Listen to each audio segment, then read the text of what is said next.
할렐루야. 네, 우리 사랑 나눔 축제 오늘 토요일 사랑 나눔 특강에 오신 여러분을 주님의 이름으로 환영하고 축복합니다. 우리 서로 어떤 분들이 오셨는지 한번 주변을 좀 돌아보시면서 오늘 잘 오셨습니다. 또 오늘 귀한 배움을 또 얻어가는 그런 시간이 되기를 원합니다. 우리 서로 격려하면서 오늘 잘 오셨습니다. 환영하고 축복합니다. 한번 서로 인사했으면 좋겠습니다. 네, 환영하고 축복합니다. 너무 잘 오셨습니다.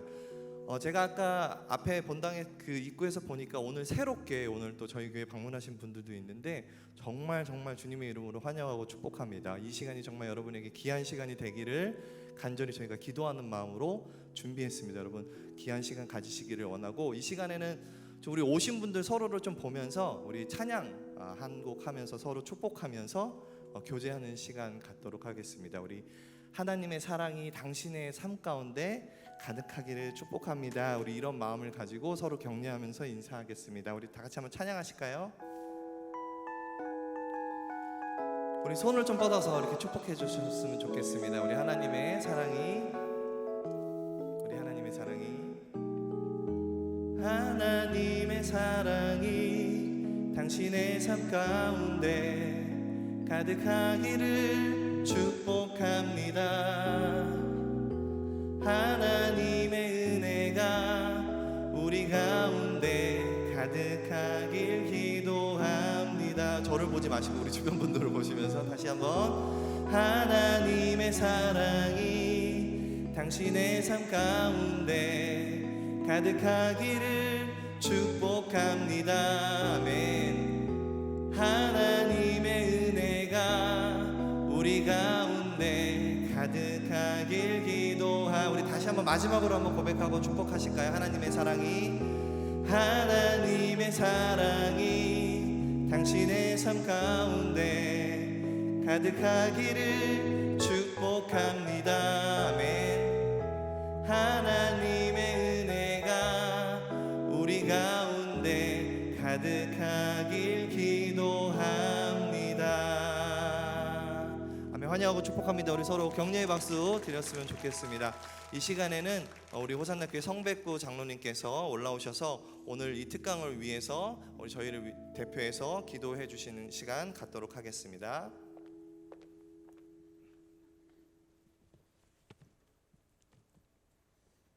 사랑과 은혜가 풍성하신 하나님 아버지, 우리에게 가정의 달 5월을 허락하시어서 우리를 낳아주시고 길러주신 부모님께 감사하며 또한 우리를 사람들에게 가르쳐주신 스승의 은혜에 감사하고 우리에게 선물로 주신 자녀들을 주 안에서 건강하게 양육하여 건강하고 행복한 가정을 누리게 하심에 감사드립니다. 코로나로 힘들었던 어둠의 터널이 이제는 거치게 하시고 함께 모여 마음껏 예배하며 교제할 수 있는 환경을 주심에 감사드립니다. 우리의 나태했던 신앙의 모습들에서 이제는 열심으로 예배하며 섬기는 신앙의 모습을 회복하게 하시어 자녀들에게도 긍정적인 신앙의 영향을 끼칠 수 있는 부모들이 다 되게 하여 주시옵소서. 하나님 아버지, 오늘은 특별히 사람 나눔 특강으로 모였습니다. 정보통신기술의 융합과 발달로 4차 산업혁명을 일컬어지는 현대사회에서 스마트폰으로 대표되는 미디어 매체는 일생생활에서 빠질 수 없는 요소가 되었습니다. 특히 코로나로 인하여 우리 자녀들의 생활 모습은 이전과 크게 달라졌습니다. 자녀들은 대면 교육 활동이 줄어들고 미디어 매체를 활용한 온라인 교육 등 대부분의 일상생활을 학교에서 또래들과 함께 생활하던 자녀들은 코로나로 인해 가장 큰 환경적 변화를 경험하였습니다. 이러한 환경적 변화의 소용돌이 속에 있는 우리 자녀들은 진로, 성적, 또래 관계 등 불안한 그들의 사회문화적 요인과 상황들 속에서 고민하고 있습니다. 이에 김재현 교수님을 모시고 이에 대한 해법을 알아가기를 원합니다. 하나님 아버지, 우리에게 지혜를 주셔서 교수님의 가르침을 잘 이해하고 삶에 적용함으로 우리 자녀들을 미디어와 함께 건강한 자녀들로 양육하는 기회가 될 수 있게 하옵소서. 오늘의 특강의 모든 시간을 주님께 맡겨드리며 우리 자녀들을 가장 사랑하시는 예수님의 이름으로 기도드립니다. 아멘.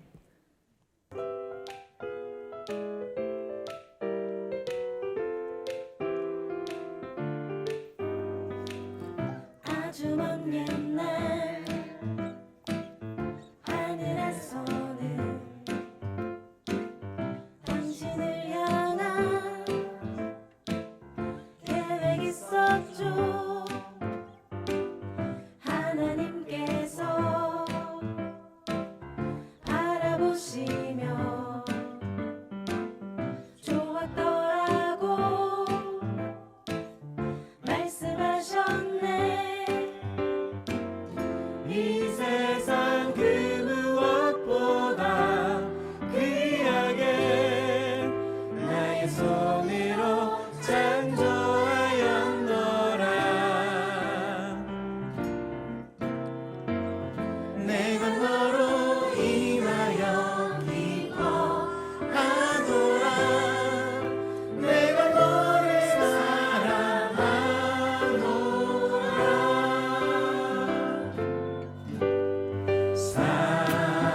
당신의 마음에 우리의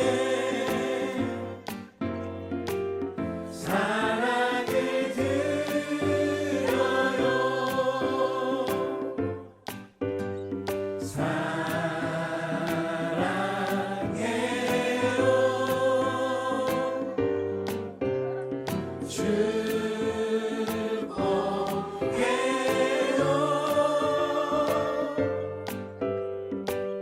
당신의 마음에 우리의 사랑을 드려요.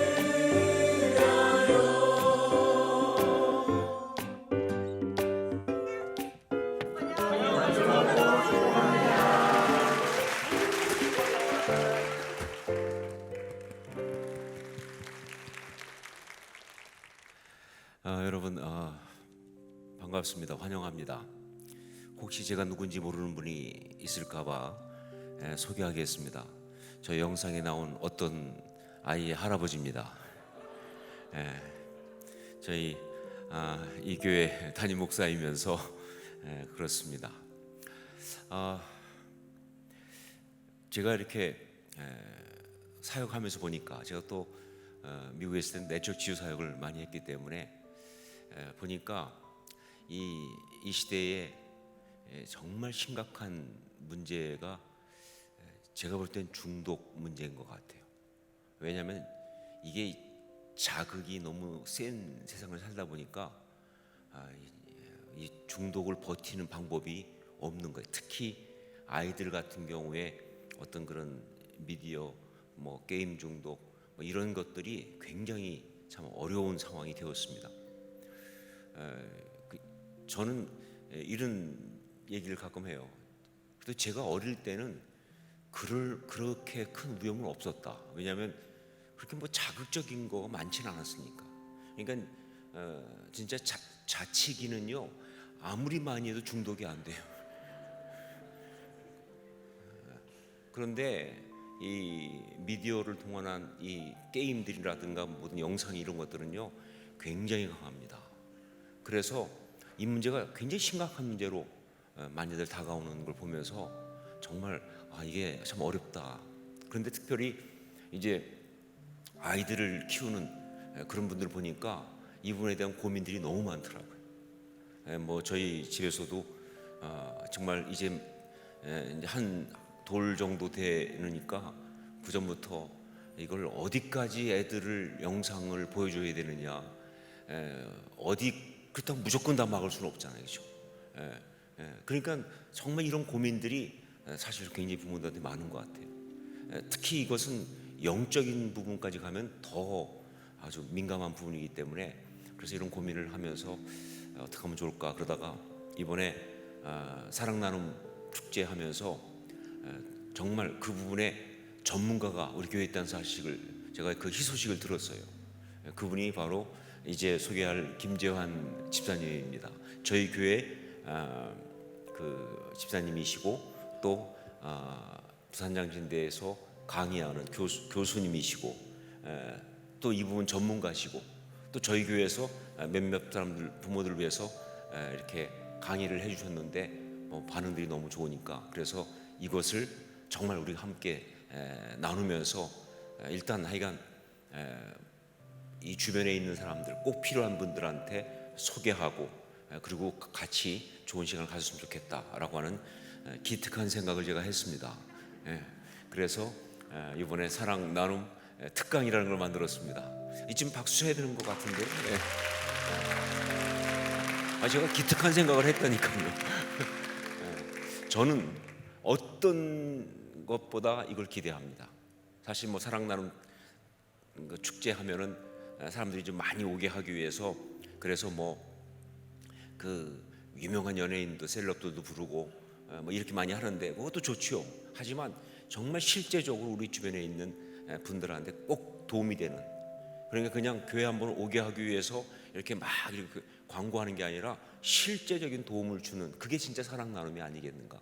뿐만 아니라 우리 교회의 성도들한테도 너무 도움이 되니까.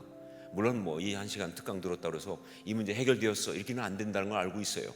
하지만 굉장한 도움이 될 것이고 아주 중요한 출발이 될 거라는 것은 저는 확실히 믿습니다. 오늘 이 시간에 이제 여러분에게 그러한 귀한 그 은혜를 나눠줄 분을 제가 다시 한번 소개하겠습니다. 김재환 교수님이시고요, 부산장신대 상담 및 심리치료대학원 대학 원장이세요. 그리고 한동대학교 일반대학원 심리학 박사시고, 그리고 제가 보니까 케이스 웨스턴 리저브 유니버시티라고, 저도 가봤거든요. 멋진 대학입니다. 그 오하이오 클리브랜드에 있는, 거기에서 알코올 및 기타 약물 중독 전공 석사까지 하신, 정말 이 부분에, 이 시대의 가장 중요한 부분을 잘 다룰 수 있는, 그런데 또한 미디어 쪽에 대한, 아이들 특히 굉장한 연구가 있으신 분입니다. 자, 이제 우리 김재환 교수님을 모시도록 하겠습니다. 박수로 여러분 맞아주시죠.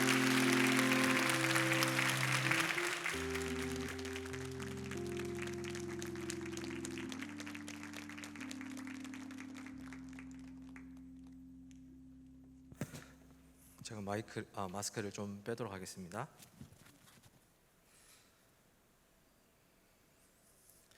네, 소개받은 엘린마을 김재환 집사라고 합니다. 다시 한번 만나뵙게 되어서 진심으로 반갑습니다. PPT를 좀 띄워주시고요. 오늘 사실 쉽지 않은 자리에 함께 해주신 것 같습니다. 참 많은 부분들이 고민이 되는 부분이고요. 저도 고민이 되는 부분입니다. 아주 피부에 와닿는 문제이기 때문에 어느 누구도 간과할 수 없는 중요한 부분일 것 같고요. 미디어라는 것들을 이제 우리 삶에서 분리하기는 이제 사실 어렵게 됐습니다. 사실은 이제 아이들, 저희 첫째가 학교 들어갈 때 코로나 터지면서요, 지금 3학년 됐는데 소풍을 이번에 처음 가봤죠.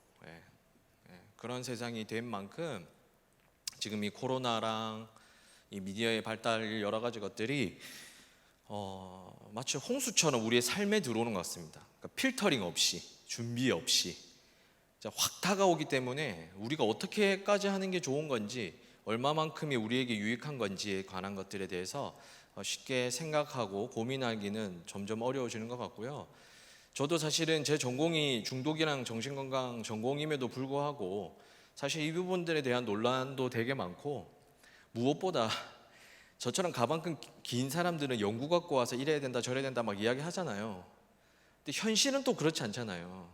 왜냐하면 애 키우는 아빠가 연구하는 게 아니거든요. 근데 여러분 다행이신 건 뭐냐면 저도 새 아이 아빠거든요.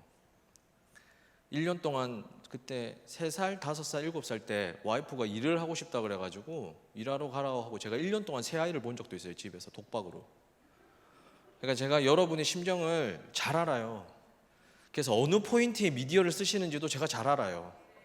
그러니까 제 말 무슨 말인지 아시겠죠? 가방끈 긴 이야기를 하려고 하는 게 아니다. 어쨌든 그럼에도 불구하고 여러 가지 권고안들과 우리의 현실의 그 절충점을 잘 찾아야 되는 게 현실인 것 같다라는 것들을 강조하고 싶고요.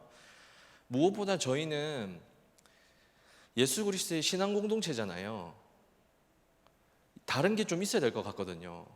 밖에 하고. 이제 그 부분들에 대해서 우리가 좀 함께 고민해야 될 것 같습니다. 사실 저는 이 강의가 저한테는 정말 뜻깊은 것은요, 저는 사실은 중독과 관련돼서 전문가 강의를 사실 더 많이 했어요. 그러니까 이 분야에 있는 정신건강 전문가들, 상담사들, 슈퍼비전하고 그 사람들 이런 것들을 했고요. 그 다음에 제가 대구 동신교회 있었을 때 청소년들 강의했었고, 얼마 전에 히스 아카데미 이제 했는데, 사실은 제가 타겟으로 하는 사람은요 영유아 부모들이에요. 사실 여기가 너무 중요한 시기인데 너무 우습게 알아요. 뭐 애 크지 뭐 애 그냥 뭐 말도 뭐 이렇게 해주면 크지 이렇게 생각하는데 여기 엄청난 저는 영적 비밀이 있다고 생각하고 저는 어느 시기보다도 강조하고 싶습니다. 저희 뭐 전공 분야에서 뭐 어린 시기를 강조하는 사람이 있고 뭐 별로 중요하지 않다 이런 사람이 있는데 저도 사실은 뭐 그렇게 어린 시절에 강조를 두는 관점을 가진 상담을 하는 사람을 아님에도 불구하고 제가 임상 현장에서 10년 이상 경험하면서 연구도 해보면서 느끼는 것들을 함께 이 시간 고민하고 나눴으면 좋겠습니다.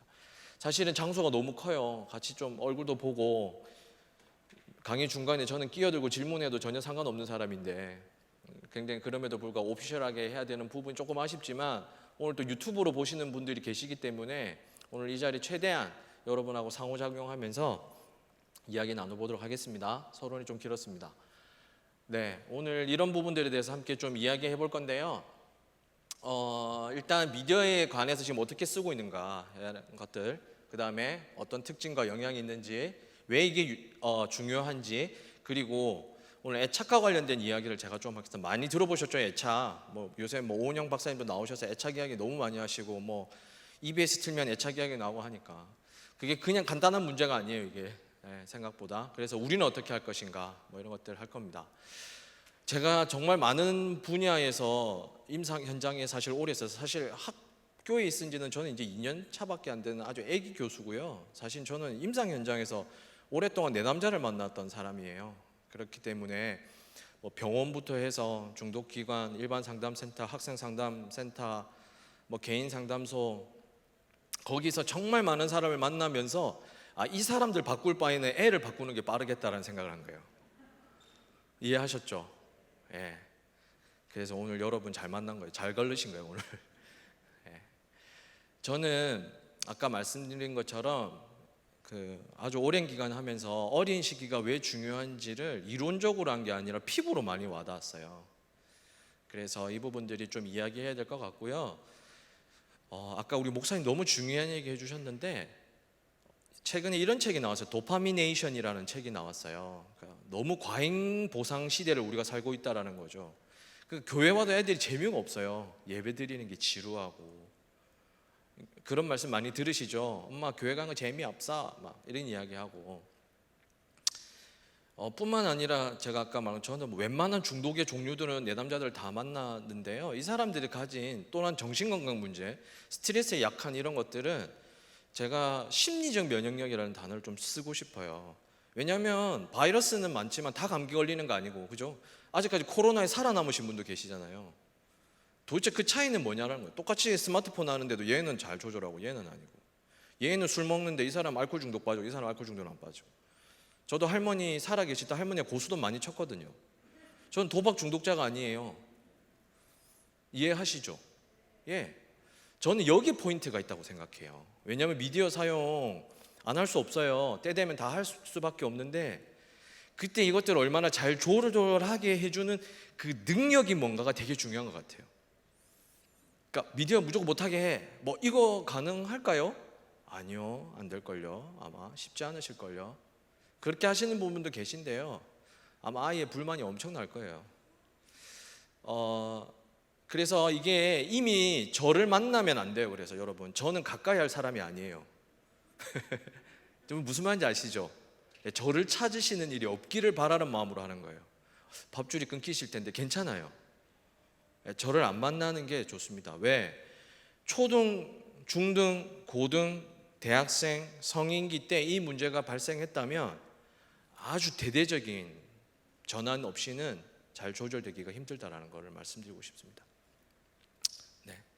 네. 그래서 일단 0세, 5세까지가 되게 중요한 것 같고요. 저는 오늘 이야기를 먼저 꼭 하고 싶은데요.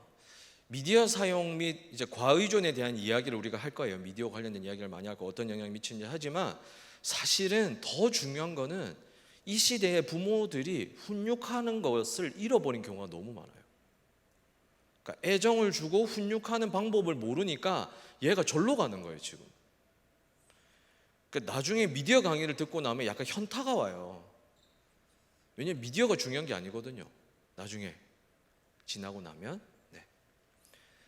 강의 들어가기 전에 제가 지금 보니까 우리 친구나 좀 큰 아이들이 보여요. 근데 오늘 강의는 이 아이들 강의에 초점이 맞춰져 있지는 않아요, 사실은. 예, 청소년 부모. 사실 이 강의보다 조금 더 밑에 아이들에게 초점이 맞춰져 있고요. 저 끝에 아기네요. 예, 저기 아기, 아주 손 흔드는 아기 정도한테 딱 맞는 거고요. 제가 히즈 아카데미에서 초등, 중등, 고등, 그러니까 아동이랑 청소년, 아동 청소년을 대상으로 한 강의를 한 3주 동안 했거든요. 예, 그래서 그쪽 관련된 거는 제가 또 다음에 좋은 기회 한번 하도록 하고요. 예. 그리고 또 하나가 제가 오늘 드리는 공간이나 방법들이 만약에 영유아를 혼자 독박으로 주말 부부에다가 시부모, 뭐 친정엄마 도움 없이 혼자 키우는 엄마 있으시죠? 좀 예외가 있어야 될 것 같아요. 이유가 있습니다. 그거는. 그 다음에 오늘 강의를 듣고 나서 어머님들이 죄책감을 안 느끼셨으면 좋겠어요. 예. 나중에 그 이야기도 조금 할 거고요. 그 다음 부부싸움 발생할 수 있어요. 왜? 당신이 이렇게 했었어야지, 뭐 이렇게 했었어야지. 이 할머니들 잠깐 와 계신데 듣고 가서 며느리한테 하시면 안 돼요. 할머니가 가셔서 도와주셔야 되는 일이에요. 이거는 아시겠죠? 예. 그래서 저도 세 자녀를 키웠던 것들 중심으로 할게요. 완벽한 부모와 good enough mother이라는 게 있어요. 완벽한 부모는 존재할 수 없어요. 왜? 다 죄인이거든요. 자녀를 낳아도 우리가 100% 헌신적일 것 같죠? 그렇지 않습니다. 완벽한 부모는 없습니다. 또 완벽할 수도 없습니다. 그래서 원래 자녀 키우는 게 미숙한 것이 당연한 지사죠.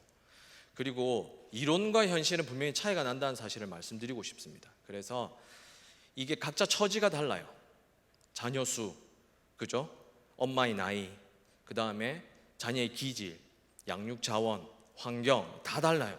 그래서 일반화하기는 어렵지만 그럼에도 불구하고 가장 어떤 그 중간 어딘가를 한번 이야기해 보고 싶어 하고요. 엄마도 어떤 위로와 쉼이 필요하다는 사실을 이야기하고 싶어요. 예, 지금 너무 많은 게 부과되어 있는 게 현실이기도 하거든요. 예, 그래서 이것도 사실이다. 왜냐하면 그렇지 않다면 미디어 조절하기가 어려워요, 사실은. 예, 엄마가 에너지가 차고, 그러니까 엄마든 주 양육자 누가 됐든 에너지가 차야지 가능한 부분이 있다라는 거. 예, PPT 계속 띄워주세요. 네. 예, 한계를 인정하고 수용하고 현재 집중하는 게 그렇게 한다면 이미 훌륭한 부모라는 사실을 여러분이 좀 믿으셨으면 좋겠다는 말씀을 꼭 드리고 싶고요. 저는 이건 하나를 믿고 있어요. 청소년기, 뭐 청년기, 성인기에 문제를 안고 오더라도 그분들이 회복되는 사람들을 보면요, 그래도 엄마의 부모의 어떤 그 따뜻한 사랑들이 남아있는 사람들은 거의 다 회복돼요.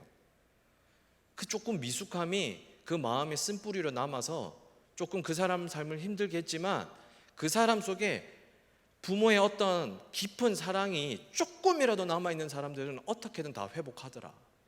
근데 그게 없는 사람들이 아주 만성적으로 와요. 비극이죠.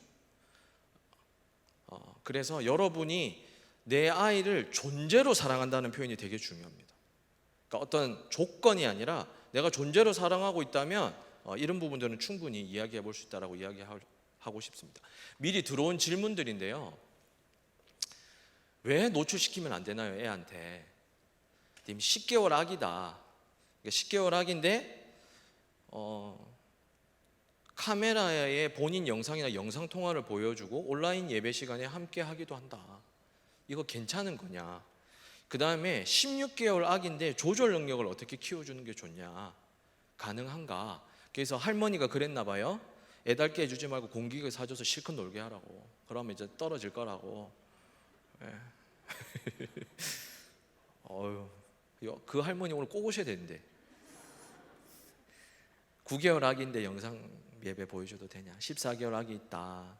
영상 통화 가능하냐? 2달 전 아기 무조건 차례시키는 게 좋냐라고 일단 이런 질문들을 주셨는데요. 나중에 이거 말씀드릴게요. 결론적으로 말씀드리면 24개월 미만의 일방향적 영상 통화는 뭐예요? 쌍방향적. 예, 일방향적 미디어는 조절 능력을 키우는 시기가 맞다 아니다? 아니다. 여기 초등 부모님들 들으면요 막 비웃으실 거예요. 8살 되면 막 조절하고 어머니 죄송합니다 이제 그만하겠습니다 이렇게 드리고 할 텐데 그래 안 된다. 이 시기는 조절 능력을 키우는 게 아니라 조절을 할 수 있는 파운데이션을 만드는 시기예요. 그러니까 그 능력을 만드는 능력을 키우는 시기. 이해 가시죠? 예, 그거는 청소년기부터 그러니까 초등부터 해서 아니 유치원부터 들어가서 이제 훈련해야 돼요. 축축축축 쌓여야지 성인기에 대해서도 조절하지. 크면 조절한다. 웃기지 마세요. 제가 대학 상담센터에 있었잖아요. 예, 어림도 없어요. 여러분 조절하세요. 여러분도 조절 못 하시는데 어떻게 16개월 아기한테 조절을 가르치시려고. 그런 게 아니다 이거는 절대. 예.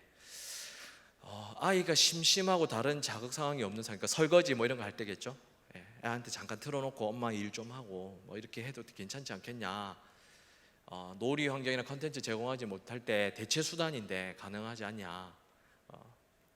이야기인데 이야기도 뭐 조금 이따 하겠습니다. 이게 뭐 논쟁이 좀 있을 수 있지만 그럼에도 불구하고 제가 이야기 좀 드려볼게요. 컨텐츠 문제죠. 예, 미리 말씀드리겠지만 한 48개월 미만, 한 36개월, 24개월 미만은 컨텐츠도 의미가 없어요. 컨텐츠도 의미가 없어요. 그것 때는 컨텐츠 가려서 보여주는 게 아니고 그냥 미디어 자체가 문제인 시기예요. 왜냐하면 언어 발달이 안 되는 애한테 컨텐츠가 무슨 의미가 있겠어요. 물론 화면 같은 거는 영향이 있을 수 있겠지만 이건 나중에 뒤에 자세히 하겠습니다. 그다음 뭐 저기 애니메이션 퍼피 패트롤 36개월 아이네요. 이거는 뭐 이것도 조금 이따 이야기하도록 하겠습니다. 이게 안 돌아가는데 안 돌아가네요. 예, 화면이 안 움직이는 것 같습니다.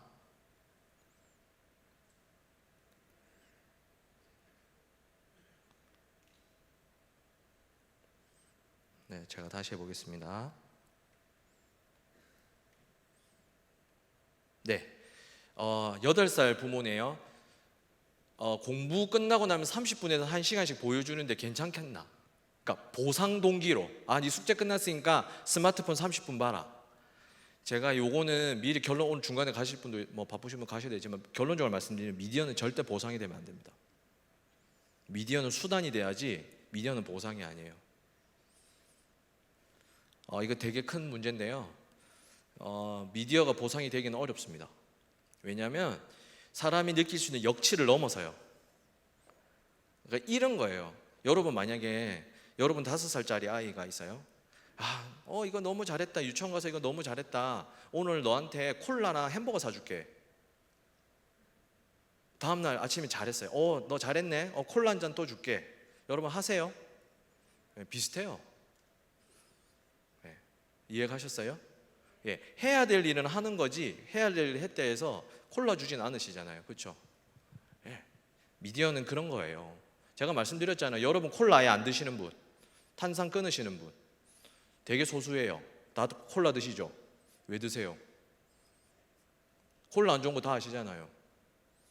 근데 드시죠? 예, 그걸 아이한테 그렇게 보상해 준다고 생각하시면 될 것 같아요. 쉽게 설명드리자면 이해가셨죠? 네. 자, 이미 자녀 양육 환경의 변화가 되게 어려워졌어요. 도구는 편해졌어요. 그렇죠? 여기 어머님들, 저희 어머니 연배는 아시죠? 청기저귀 쓰셨을 때 있죠. 그 다음에 아이 무슨 육아용품, 장난감 이런 거 얼마나 다양해졌어요. 근데 이렇게 편해졌음에도 불구하고 여러 가지 문제가 있어요. 첫 번째 한 자녀예요. 한 자녀가 문제이기도 하죠.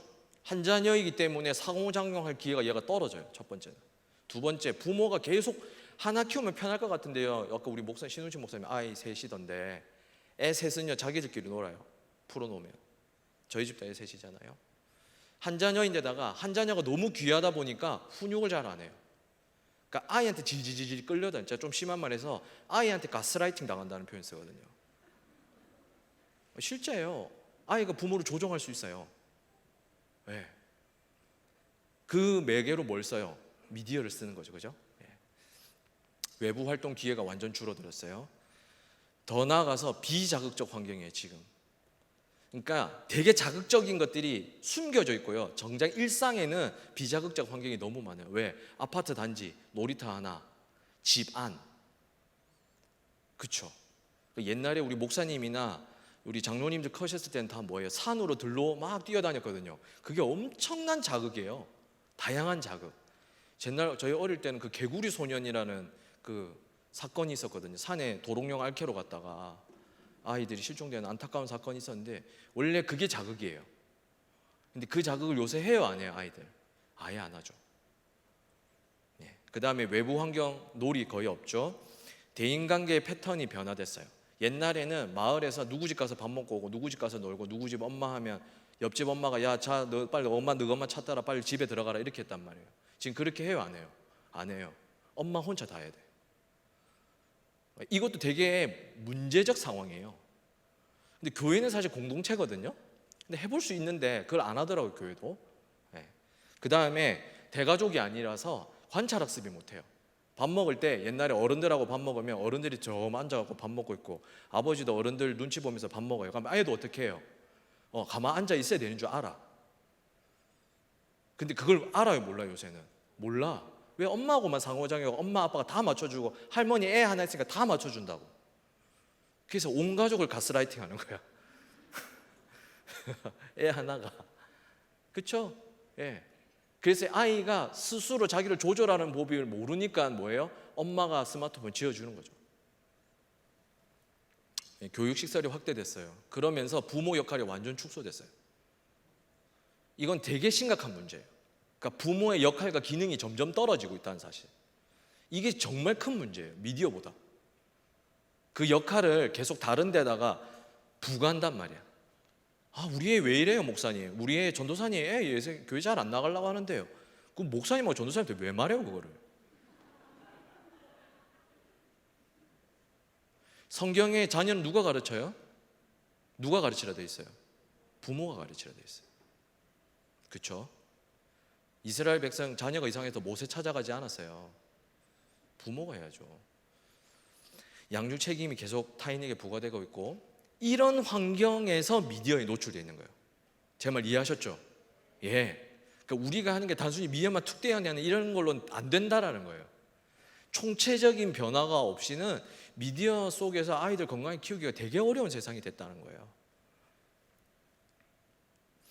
미디어의 영향은 자녀에게 당연히 너무 심각하게 주는 게 정상이고요. 이걸 절대 보통 안 가르쳤는데요. 제가 늘 강조하는 거예요. 미디어의 영향은 자녀보다 부모한테 더 많이 줘요. 제 개인적으로 볼 때는. 자녀한테 가는 것 같으세요? 아니요. 부모에게 영향을 더 많이 줘요. 어디에? 부모의 양육, 행동, 역량에 대해서. 계속 미디어에 의존하게 만들어요. 부모 스스로가. 자, 이 표현 되게 와닿으시죠? 든든한 육아 도우미. 그렇지 않아요? 저는 그 중간 어디에 있어야 된다고 생각해요. 미디어는. 마냥 위험하다. 와, 이거 독 같은 거다. 뭐 이렇게 하는 것도 오바고요. 그런다고 미디어에 완전 맡기는 것도 적절하지 않다고 생각합니다. 저는 오늘 사실 제목을 이걸로 하고 싶었어요. 미디어 사용의 아이의 심리 발달이 제 지금 주제죠. 저의 주제는 원래 이걸로 바꾸고 싶었어요. 미디어 사용이 부모 양육 방식에 미치는 영향. 그렇지 않을까요? 미디어가 아이한테, 여러분 0세부터 5세가 미디어를 스스로 선택하여 부모가 보여준 거예요. 보여준 거예요. 근데 왜 미디어가 아이에게 미치는 영향을 여러분이 고민하시죠? 여러분이 보여줘 놓고. 역설적이지 않아요? 이 여러분의 사실 마음의 깊은 마음은 이거예요. 어떻게 하면 잘 보여서 내가 조금 편할까 이거예요. 잘 어떻게 보여줘야는 될 것 같은데 뭔가 죄책감도 좀 느끼면서 그렇지만 보여줘야 될 것 같은 이 느낌 아닌 느낌. 이 어딘가의 갈등이거든요. 제가 너무 뼈 때렸나요? 왜냐면 저 똑같았거든요. 저도. 여러분, 제가 여러분하고 다를 게 없어요. 제가 지금 앞에만 서 있지 사실 요 앞 같이 앉아 있어도 다를 게 없는 사람인데 오늘도 제가 강의하면서 오늘도 저를 다시 채찍질하고 목사님들이 설교할 때 그런 마음 아니실까 싶어요. 죄송해요. 미디어에게 빼앗긴 아이들의 권리가 있어요. 첫 번째는 심심할 권리예요. 여러분, 아이들 심심해도 괜찮아요. 그런데 여기 중요할 게 있어요. 방임을 말하는 게 아니에요. 눈 떴으니까 너는 아빠 잘 때까지 네 혼자 놀아라. 이거 아니고요. 엄마가 해줄 거 해주고 놀아주고 충분히 시간 가지고 다 했음에도 불구하고 엄마가 한 30분 40분 설거지 하는 동안 아이는 뭐예요? 심심할 수 있어요. 심심할 때 뭐예요? 상상하고 사고 쳐요. 상상은 너무 좋은 표현이고요. 상상 맞아요. 사고를 쳐요. 안전하게 사고 칠 환경이 필요해요. 옛날에 마당에 풀어놨어요. 그렇죠? 마당에 흙을 퍼먹든 풀을 뜯어먹든 하고 있단 말이에요. 제 말 무슨 말인지 이해가시죠? 심심해도 돼요. 심심할 수 있어야 돼요. 저희 아이들이 책을 왜 볼까요? 심심해서 봐요. 되게 제가 가방끈이 길어서 학구적으로 아이들을 키울 것 같으세요? 전혀 아니에요. 진짜 심심해서 봐요. 저희 첫째 딸이 어제 한 11시쯤 잤어요. 10살짜리인데 9시에 둘째 아들은 주짓수 갔다 오고 철봉에 한 40분 매달리다 오면 피곤하거든요. 그러면 9시쯤 밥 먹고 자요. 그럼 지는 수면 패턴 아이마다 다 다르잖아요. 기질마다. 그럼 보통 아이들 스마트폰 보고 보겠죠. 예. 책 보면 졸려요. 심지어 밤에 책 보다 자는 거예요. 왜? 엄마가 안 보여주니까. 근데 이거는 제가 10살 때 갑자기 일어나는 일이 아니에요. 어릴 때부터 해야 돼요. 심심할 때는 혼자 내가 찾아서 놀아야지, 이거를 해봐야지 가능한 건데 엄마들이 괜히 불안을 느껴요. 왜? 자기들이 스마트폰 없으면 심심하거든. 혼자 있는 게. 여러분 1시간 2시간 어디 갈 때 핸드폰 놔두고 다니실 수 있으시죠? 예, 그렇게 가능해야 돼요. 두 번째는 상상할 권리가 필요하죠. 그죠? 그 시간에 상상하는 거예요. 공상하고 상상하고. 이게 창의성이에요. 미디어에 일방향적 정보가 계속 들어오고 있단 말이에요. 그게 창의성을 키워주는 게 아니죠. 세 번째가 뭐예요? 자연과 상호작용할 권리죠.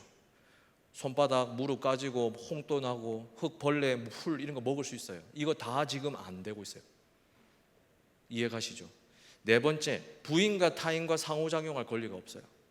왜? 걔는 보고만 있어야 되거든. 여러분 0세부터 몇 세까지 아이들이 미디어를 가만히 보고 있는 게 신기하지 않아요? 여러분 그게 정상처럼 보이세요? 네, 정상이 아니에요. 그 상태가. 아이가 가만히 있는 게 정상이에요? 아니에요. 사고를 쳐야 정상이에요. 그거를 수용해야 돼요. 우리가. 네. 신체적으로 정신적으로 당연히 이게 안 되겠죠.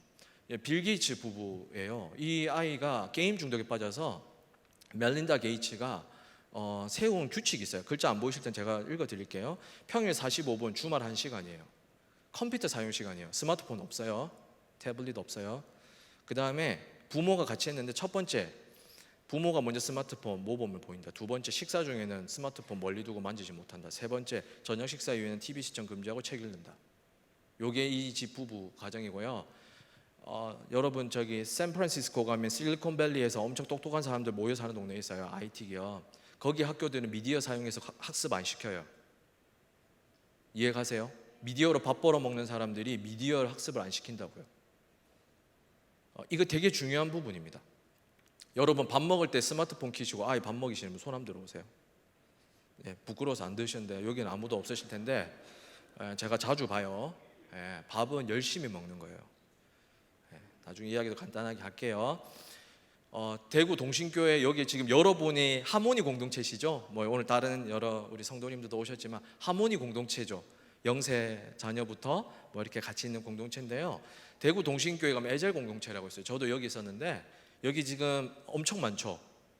보통 요 정도 자녀 왼쪽 사진은 요 정도 자녀 부모들이에요. 아니면 임신해 있거나 해서 보통 한 뭐 아이가 임신했을 때부터 한 초까지 공동체인데요. 저렇게 놀러 가죠. 스마트폰 아무도 없어요. 교회 예배 드릴 때요. 아무도 스마트폰 들고 예배 드리는 집 아무도 없어요. 영화부실 가면 마당처럼 돼 있죠. 이렇게 마루처럼 돼 있죠. 거기 상 펴고 다 같이 가족끼리 밥 먹어요. 아무도 스마트폰 앞에 이렇게 놓고 밥 먹는 사람 없어요. 왜 공동체로 했을까요? 혼자 하면 힘드니까. 이해 가세요? 그러니까 여러분도 제가 나중에 결론 오늘 제가 시간이 질문도 받아야 돼서 뒤에 강의는 빨리빨리 지나갈 건데 여러분 하모니 공동체 소속되신 분들은 그 공동체 되게 귀하게 생각하셔야 돼요. 같이 모으셔서 이거 연습을 해야 돼요. 연습을. 그 다음이 저희 집이죠. 저희 집이에요. 저희 진짜 이렇게 살아요. 근데 저기 텔레비 하나 보여줘 있네요. 그죠? 보여주나? 보여줘요. 근데 보여준 지가 오래되지 않았어요. 이해하세요? 그러니까 보여주지 말아야 될 시기가 있어요. 그 시기를 제가 오늘 좀 말씀드리고 싶은 거예요.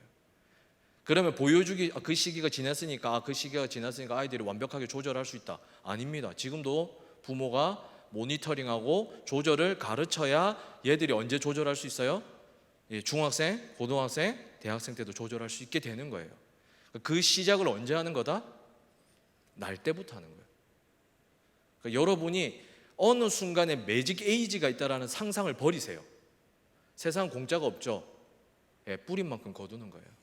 내가 어릴 때 힘들더라도 TV 없이 아이들 밥 먹여보고, 미디어 없이 아이들 옷 입혀보고, 미디어 없이 공공장소 데려가 봐야지 얘들이 커서도 할 수 있다는 거예요. 참고로 저희 집은 한 번도 외식할 때 스마트폰 미디어 갖고 가서 보여준 적이 한 번도 없어요.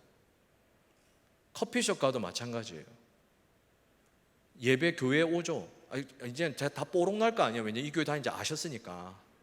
애 얼굴도 다 팔렸잖아요 지금. 교회 식당에 밥 먹을 때 보실 거 아니에요. 교회 오실 때 여기 저희 담당 전도사님들 계실 거 아니에요. 미디어 없어요. 저희 딸 키즈폰 하나 있어요. 키즈폰 다 잠겨 있는 거. 엄마가 모니터링 되는 거 있죠. 앱 다 잠글 수 있는 거. 왜 할머니하고 영상 통화해야 되니까 있어야죠. 학원 갈 때도 엄마랑 통화해 전화 있어야 되니까 요새는. 그거 외에는 아무도 미디어 기기가 집에 없어요. 유일하게 볼 수 있는 건 저 TV. 그것도 뭐예요? 거실에 떡 있는 거. 저거는 부모님이 언제든지 헤이 클로바 TV 꺼 하면 바로 꺼져요. 이게 될 때 하는 거지.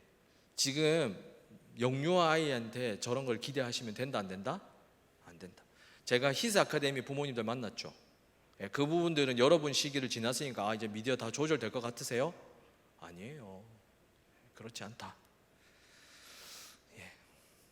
제 이야기를 하고 싶은데요. 왜 영유아한테 하면 안 되냐? 여러분 보는 미디어는 기본적으로 과잉 자극이에요.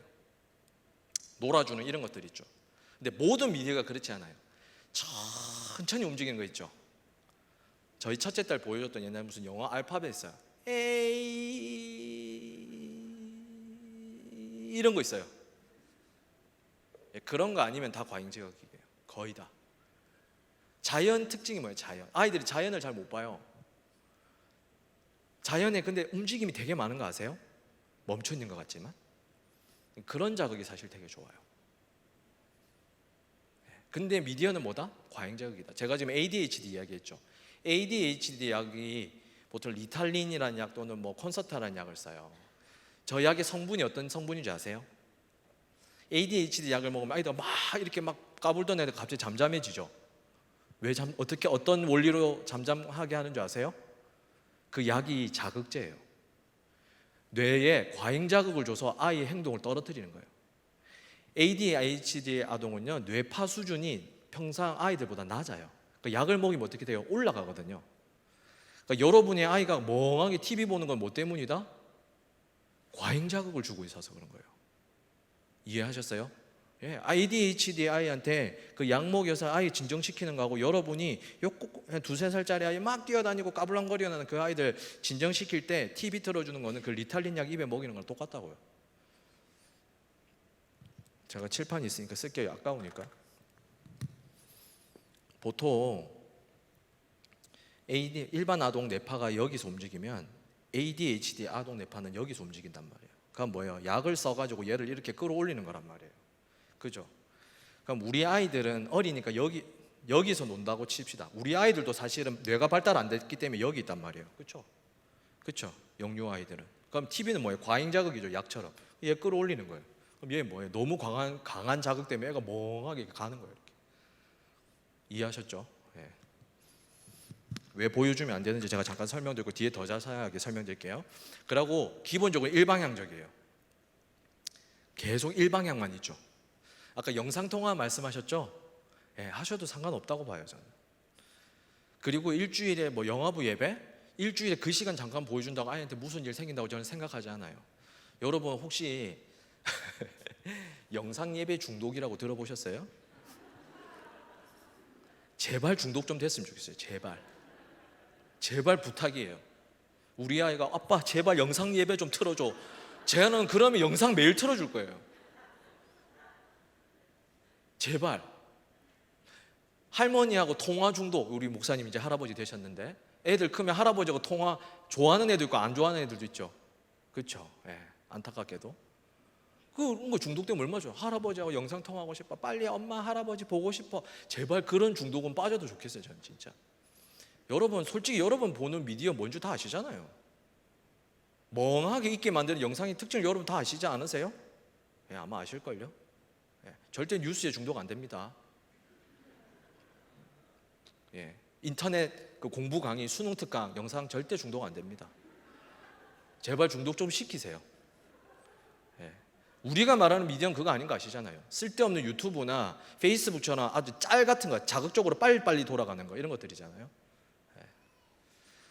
요거는 사실은 제가 이거는 사실 좀 큰 아이들이 하면 참 좋은데 오늘 그 시간에서 제가 빨리 넘어가는데 이 미디어가 기본적으로 욕구 충족 기능이 있어요. 심리적 욕구 충족 기능.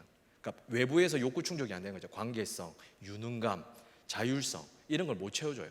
두 번째는 긍정적 피드백이 아주 명확해요. 부모는 피드백을 잘 안 하거든요. 그래 알았다 막 이렇게 보고. 세 번째 이게 제일 중요한 특징인데요. 빠르고 강렬하고 즉각적이고 일시적이에요. 그걸 느끼게 해요.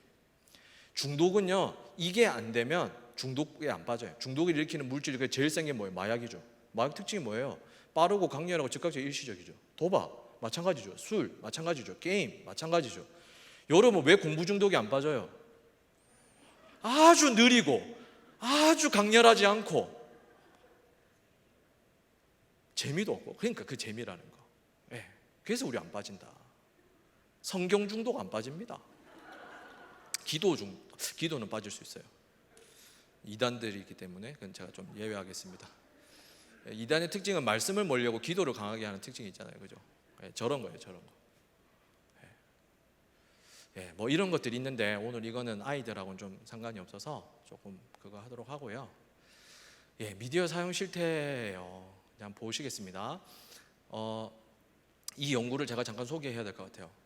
브라운 대학교 소아과 팀에서 그 인터넷 이야기 한 건 아니에요. 그냥 코비드-19이 터지고 나서 태어난 아이들의 IQ 검사를 한 거예요. 이전 아이들과 비교를 해보니까 지금 생후 3개월부터 만 3세죠. 지금 태어난 아이들이죠. 우리 하모니 아이들.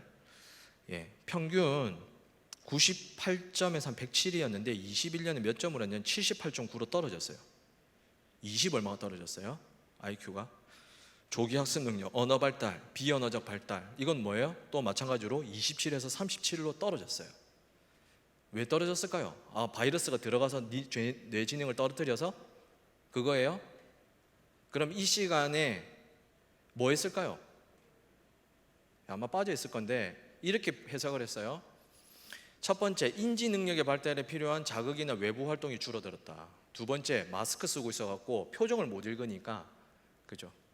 세 번째는 시각 촉각을 체험하는데 아주 제한이 많았다. 그 다음에 경제적 어려움, 스트레스 때문에 부모들이 자녀 양육에 참여하기가 어려웠다. 자, 그럼 보세요. 자극이 없었으면 애가 가만히 있었던 건가요? 아니요. 그 사이에 뭐 틀어졌을까요? 다 미디어에 노출돼 있었을 가능성이 저는 매우 높다고 합니다. 그게 빠지는 거예요. 지금 이 연구에서는. 이게 한계인데, 그래서 언론 제가 최근 자료만 지금 다 찾아왔어요. 여러분 지금 때 왜 보여주냐? 첫 번째, 아이 스트레스 해소래요. 기분 전환과 아이 스트레스 해소. 아이 스트레스 뭐 받는데요 도대체 3세까지? 받는 스트레스가 뭔가요? 사실 두 번째, 세 번째가 맞는데 이거는 뭐예요? 죄책감에서 반응으로 나온 거고요. 첫 번째 답은. 두 번째는 이거죠. 부모가 다른 일 하거나 아이에게 방해 안 받으려고. 세 번째가 이게 참 문제인데 할 일을 다해서 보상으로. 네 번째, 학습하는 데 도움이 되어서. 습관적으로 졸려서 친구들이 봐서 이런 이유가 있었다네요. 근데 저는 이렇게 또 비슷하게 제가 이걸 미리 제가 적은 건데 심심할까봐 교육. 근데 이렇게 돼요. 위험하고 과잉 행동을 통제하고 싶다. 근데 통제가 불가능하다. 그래서 미디어 준다. 운다, 짜증낸다, 못 달래겠다. 그래서 미디어 준다. 쉬고 싶다, 부모가 지친다. 그래서 미디어 준다. 조용히 집중하고 싶다. 애가 계속 찾는다. 그래서 미디어 준다. 사람들하고 이야기 좀 하고 싶다. 계속 말을 걸고 끼어든다. 그래서 미디어 준다. 간만에 좋은 데 나왔는데 공공장소에 떼쓴다. 아이를 제어 못하겠다. 그래서 미디어 준다. 밥 먹여야 된다. 밥을 안 먹는다. 미디어 줘야 된다. 옷 입히고 머리 해야 되는데 애가 버틴다. 미디어 줘야 된다. 여러분 맞지 않아요? 네. 이게 양육해야 될 지점에 다 미디어가 들어가 있는 거예요 지금. 그러니까 미디어 자체가 문제가 아니라니까요 여러분. 예, 또 이 조사를 해보니까요 3세에서 9명, 10명 중에 8명이 온라인 동영상을 보는데 그중에 유튜브를 다 보고 있다가 돼 있고요 3세에서 9세 하루 평균 미디어 시간이 4시간이 넘는다고 돼 있네요 여기는. 근데 여기 중요한 거는 뭐 7세, 9세는도 많은 건데 3세, 4세는 보통 4시간 8분으로 찍혔대요. 이게 N 사이즈가 2,000명 넘는 부모한테 조사한 거거든요. 대단히 심각한 문제예요 지금. 여러분 이 아이가 유년부 초등부죠. 예배가 재미가 없어요. 자극이 빠르다가 목사님 설교 20분 30분 하잖아요. 그거 어떻게 듣고 있어요? 못 들어요. 들을 수가 없어요. 그러니까 교회가 심심하다 그래. 영유아 미디어 시기인데요. 이것도 진짜 참 이건 21년도 유아정책연구소에서 항상 여기 보고서 발표하는 데인데 여기 보면 24개월 미만이 절반이 넘어요. 신기해. 저 이게 되게 놀랐어요. 되게 충격적이었어요.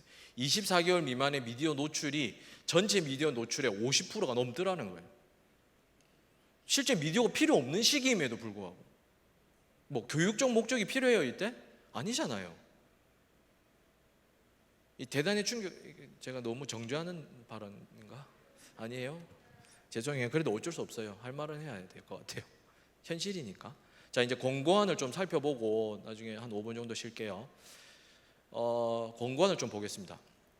미국 소아과학회예요. 그러니까 여기는 보통 여기가 거의 다 따른다고 보시면 돼요. 가장 연구가 많고 방대하고 뭐 몇몇 명씩 연구하는 데이기 때문에 2살 이하 영유아에 대한 TV 시청하지 말라고 돼 있어요. 그리고 그러니까 그게 99년도에 한 말이에요. 99년도에. 근데 11년도에 다시 이야기했는데 곧 또 나올 것 같은데 11년도에도 18개월 미만 아이들 디지털 기기 사용하지 마라. 뭐 영상통화 이런 건 괜찮아요. 근데 그리고 19개월에서 60개월이죠. 지금 뭐 초등학교 거의 그죠. 깔 때는 한 30분에서 1시간 미만으로만 해라. 그러니까 저희 집 아이들이 그 정도 봐요. 한 30분, 1시간 보는데 2세 이하 영유아 미디어가 교육이나 발달이 이득이 된다는 증거가 없어요. 이해하셨어요? 속지 마세요. 상술에. 그 다음에 건강과 발달성에 역효과가 있다. 잠재적으로. 그러니까 잠재적이에요. 즉각적으로 나타나지 않겠죠. 그래서 이거 측정하기가 좀 어려운 거예요. 그래서 논란이 있는 건데 그렇다.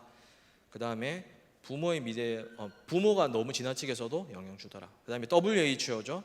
여기도 마찬가지죠. 2세 미만 하지 마라. 2세에서 5세는 1시간 이상 보지 않게 해라. 호주 왕립의과대학 여기도 마찬가지로 0세 2세. 캐나다는요 이렇게 돼 있어요. 12세 이전에 스마트 사용기가 금지될 10가지 이유를 제시하면서 동시에 뭐라고 했다? 0세에서 2세 하지 마라. 이유는 10가지. 뇌 성장, 발달 지연, 기타 등등. 대만 정부가 진짜 대박이에요. 대만. 여기는요 법으로 아예 금지시켰어요. 법으로 금지시켰어요. 0세에서 2세 노출하지 말라고 법으로 금지시켰고요. 만약에 17세, 18세 아이들에게 미디어 관련된 중독 증상이 나타나면 부모한테 벌금 때린다고 그랬어요. 관리 똑바로 못해서. 대만이 물론 조금 요새 아시잖아요. 분위기 좀 강압적인 곳이긴 하니까 그럴 수 있는데 이 정도로 스트롱하게 한다라는 정도면 여러분이 경각심을 좀 가지셔야 되는 건 사실인 것 같아요. 그죠? 프랑스는 뭐예요? 아예 스마트 미디어 뭐 아이들도 지금 뭐 학교에서는 못 키게 하지만 아예 여기는 들고 못 가게 해놨어요. 지금 초중 중등에는 미디어 들고 학교 출근 안 된다. 이거 법으로 해놨고요. 국내 거는 뭐 보통 사실 여기 거 다 갖고 와서 이게 바꿔서 말하는 거라서 보통 이렇게 돼 있고 뭐 다 비슷한 이야기예요. 비슷한 이야기인데 우리나라에서도 이게 법으로도 한번 검토된 적이 있었어요. 그게 뭐냐면 국가와 지방자치단체에서는 0세 이하 영유아가 디지털 콘텐츠를 가까이 않도록 하는 필요책을 강구해라. 이해하셨어요? 정부가 좀 나서서 엄마 아빠가 못하는 것 같더라. 제재를 못하니까 좀 못하게 좀 하는 방법 좀 만들어봐라. 근데 이건 이제 조금 논쟁이 있어서 계류 중이다. 이렇게 돼 있어요. 자, 24개월인데요. 55분이네요. 제가 요거 이제 할 건데 5분 정도 브레이크 가졌다가 제가 11시부터 시작하도록 하겠습니다. 예, 5분 브레이크 가지겠습니다. 앞에 강의 조금 이해하셨어요? 예, 어렵지는 않으세요? 네, 좋습니다. 사실은 제가 단일 강의를 잘 하지 않아요. 왜냐하면 다 전달할 수가 없어요. 그래서 히즈 아카데미에서는 그래서 저한테 3주라는 시간을 주셨거든요. 그래서 부모님들하고 계속 좀 토론도 하고 이야기도 하는 시간들을 가졌었는데, 그럼에도 불구하고 짧은 시간이지만 핵심적인 것들 중심으로 한번 같이 이야기하면 좋을 것 같습니다. 자, 미디어 노출이 어떤 발달적 영향을 주는가라는 부분들을 여러분 많이 들으셨기 때문에 간략하게 좀 하면서 넘어갈게요. 관련 연구가 너무 많아요. 그러니까 계속 쏟아지고 있어요. 미디어 그러니까 어릴 때 노출됐을 때 어떻게 되냐, 어릴 때 노출됐을 때 어떻게 되냐, 어릴 때 노출됐을 때 이 나이 때는 이런 문제가 생기고 얘가 컸을 때는 이런 문제가 생긴다는 연구가 많아도 너무 많아요. 그래서 WHO 같은 기관에서 권고안을 내는 거예요. 여러분, WHO에서 냈다는 말은 무슨 말이냐면요, 한국은 미디어가 발달된 나라니까 그럴 수 있지, 예를 들어 이렇게 이야기하는 거잖아요. WHO에서 말하는 건 뭐냐면요, 문화, 인종, 지역 초월해서 그렇다는 뜻을 말하는 거예요. 예, 그런 연구들이 너무 많아서 문제인 거예요 지금. 그래서 이야기를 계속 강조한다.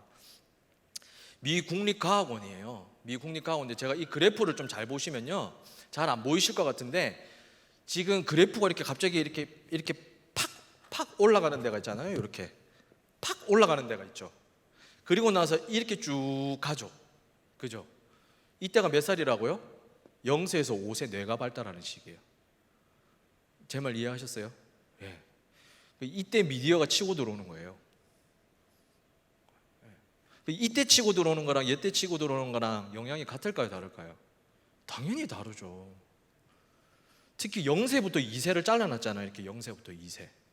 나중에 이 이야기는 제가 조금 더 자세하게 할게요. 이게 너무 중요한 부분이어서 이때 했을 때 지난 30년 동안도 ADHD가 20%가 증가했다 그래요. 지금도 되게 심각한 문제죠.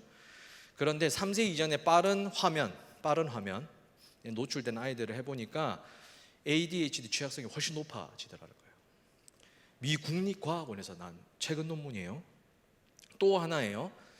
자기 조절 능력을 한번 호주에서 해본 거예요. 한 3,000명 이 정도 데리고 한번 해봤는데 2세 때까지 미디어 노출이 적은 아이들을 보니까 4세 때 자기 조절을 잘하더라는 거예요. 이해하셨어요? 네. 그러니까 4세 때 뭔가 좀 해볼 수 있잖아요. 근데 맘카페에서 4세를 보통 뭐라고 명명해요? 미친 4살이라죠.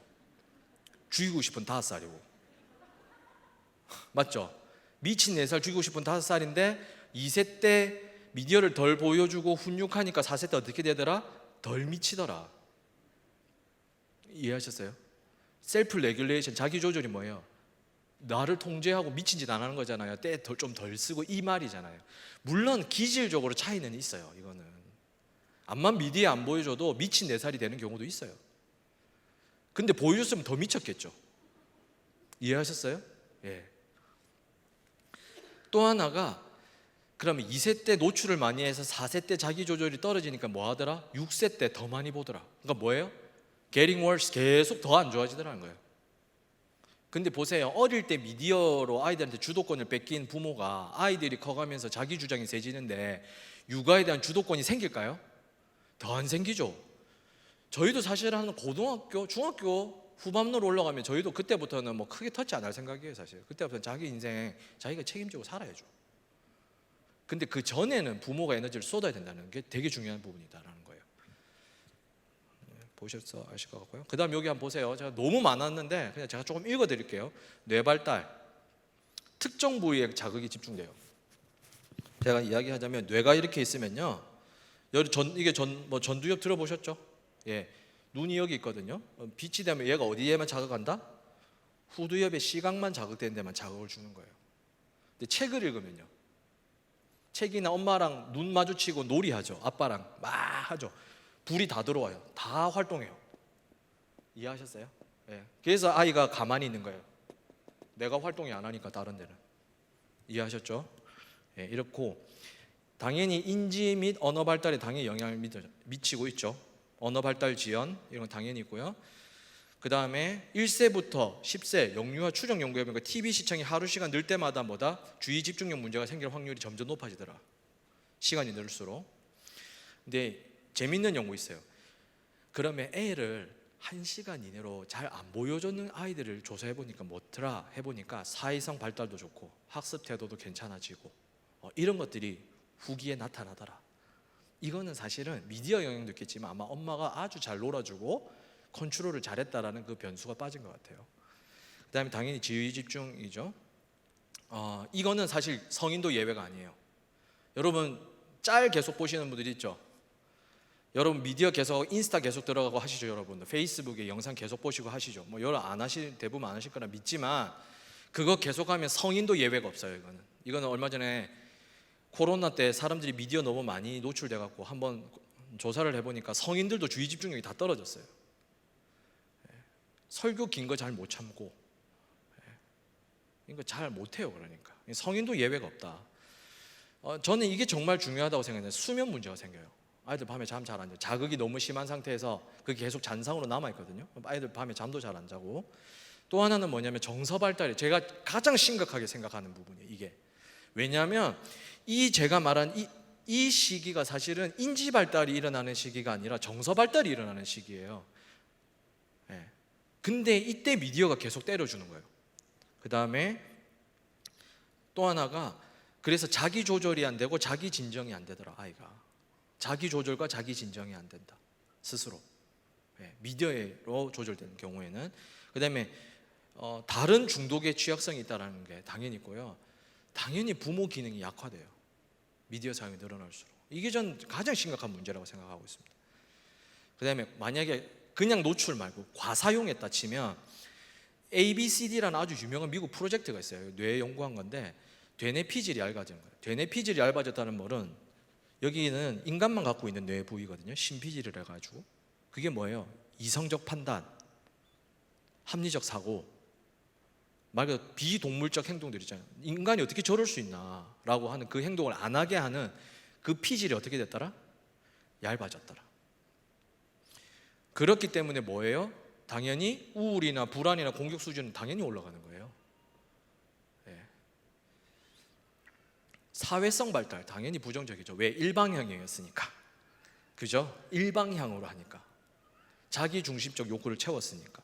그 다음에 낮은 정서적 반응성, 주의 집중. 그 다음에 짜증 심하고 뭐 공격. 그 다음에 저는 이것도 되게 중요하죠. 사회성 지수가 평균 이하로 다 떨어졌다. 대인관계 잘 못하더라. 그럼 이 아이는 뭐예요? 친구 학교 가도 재미가 없는 거예요. 유치원 가도 재미도 없고 매일 친구들하고 싸우는 일이 계속 생기는 거예요. 어머니 누가 애를 물었어요 막 이런 거 있잖아. 눈을 못 마주쳐요 뭐 이런 거 있잖아요. 자폐성 지수도 당연히 높아지죠. 과사용의 경우에요. 자, 그래서 이 정보화진흥원 여기 제가 가끔 강의하러 몇 번 갔던 데인데 여기서 이제 항상 여기서 이런 조사 많이 하거든요. 스마트폰 중독, 뭐 과의존, 요새는 과의존이라고 하는데 3세에서 9세 스마트폰 과의존의 위험군이 27%래. 27%. 4명 중 1명이 넘잖아요. 조금 저는 이게 과대 추정될 수 있다고 쳐도 많아요. 더 보수적으로 뭐 10% 15%만 돼도 사실 너무 많은 거죠. 이 특징이 뭐다? 다른 어떤 것보다도 스마트폰 갖고 노는 거 좋아한다. 딴 거 재미가 없더라는 거예요. 수시로 스마트폰 이용, 항상 갖고 놀려고 함. 빼앗으면 그만 안 둠. 정해진 시간 맞춰놔도 마무리 안 함. 부모 지도 안 따름. 아이와 자주 싸움, 부모가 이것 때문에. 다른 놀이나 학습에 지장, 신체 문제 발생. 뭐 이런 거 여러분 당연한 거죠. 두 번째 이유가 사실 너무 중요합니다. 이거는 뭐 여러분 미디어의 검색만 해도 다 아는데 이 이야기는 잘 안 해서 제가 하는 거예요. 두 번째 이유는 아까 말한 뇌발달, 그 다음에 뭐예요? 양육기회 발달, 박탈. 이거 아시죠? 자 볼게요. 대지진에도 무너지지 않았던 일본 데이코쿠 호텔. 제가 이 사진을 왜 갖고 왔는지 지금 이 옆에 사진은 뭔지 아시죠? 뭐예요 이거? 삼풍백화점. 앞에 두 개는 비슷하죠? 번지르하죠? 차이가 없죠? 두 개의 차이가 있어요. 첫 번째, 데이코쿠 호텔은요 4년 공사 기간 중에 2년 동안 기초 공사하는 기간이에요. 일본 동경 대지진 때 일본의 모든 건물이 다 무너졌는데 유일하게 살아남은 데가 누구다? 이 건물이에요. 얘가 왜 살아남았어요? 뭐 인테리어 잘해서? 아니요. 뭐 잘해서? 기초공사 잘해서. 삼풍백화점, 멀쩡한 백화점 왜 무너졌어요? 기초를 안 했어요. 그죠? 기본을 안 지킨 거죠. 철근 하나씩 빼고 편하게 하려고. 그죠? 제가 이 뇌를 보여줬죠. 이 시기가 뭐다? 뇌의 기초공사 시기예요. 뭐 뛰어난 천재를 만들거나 이런 게 아니에요. 그냥 기초공사예요. 제가 이 사진하고 이 사진의 차이를 왜 말씀드리냐면, 저 무너진 사진 보이죠? 제가 저런 사람들 많이 만나요. 근데 부모는 이렇게 와. 애가 멀쩡했는데 이상하다고. 제가 서울대, 무슨 연대, 제가 또 미국에 유학 갔잖아요. 다 뭐 좋은 학교 애들이에요. 똑똑해요. 잘났어요. 돈도 많고요. 근데 이상해요. 지금 엄뚱대 에너지를 쓰는 거예요 지금. 저게 삼풍백화점 같은 거예요. 제가 저런 걸 또 어디서 많이 보냐면 수성구에서 많이, 대구 수성구. 제가 다녔던 교회 대구 수성구 있잖아요. 어릴 때부터 얼마나 사교육 많이 시킨다고요. 중학교 때부터 틱 오고 이명 오고 자폐 증상 보이고 이래요. 공부 너무 많이 시켜서 어릴 때부터. 그걸 뭐 하는 거예요? 기초공사 하는 거예요. 근데 여기는 뭐 그 정도 학구열은 아닌 것 같아요. 제가 보니까 명진 다행인 것 같아요. 감사해요. 좋은 곳이에요. 그래서 네. 이렇다. 자, 뇌가 급격하게 빠르고요. 그리고 뇌의 특정령이 이미 다 자라는 부위도 있어요. 이게 되게 심각한 거예요. 결정난다는 거예요. 결정난다. 그 다음에 나라는 집을 짓는 기초공사. 나가 누구냐? 내가 누구냐? 나라는 존재가 어떤 존재냐? 내가 없으면 하나님하고 관계할 수 있어요? 없어요. 이웃하고 관계할 수 있어요? 없어요. 질질 끌려다니는 거예요.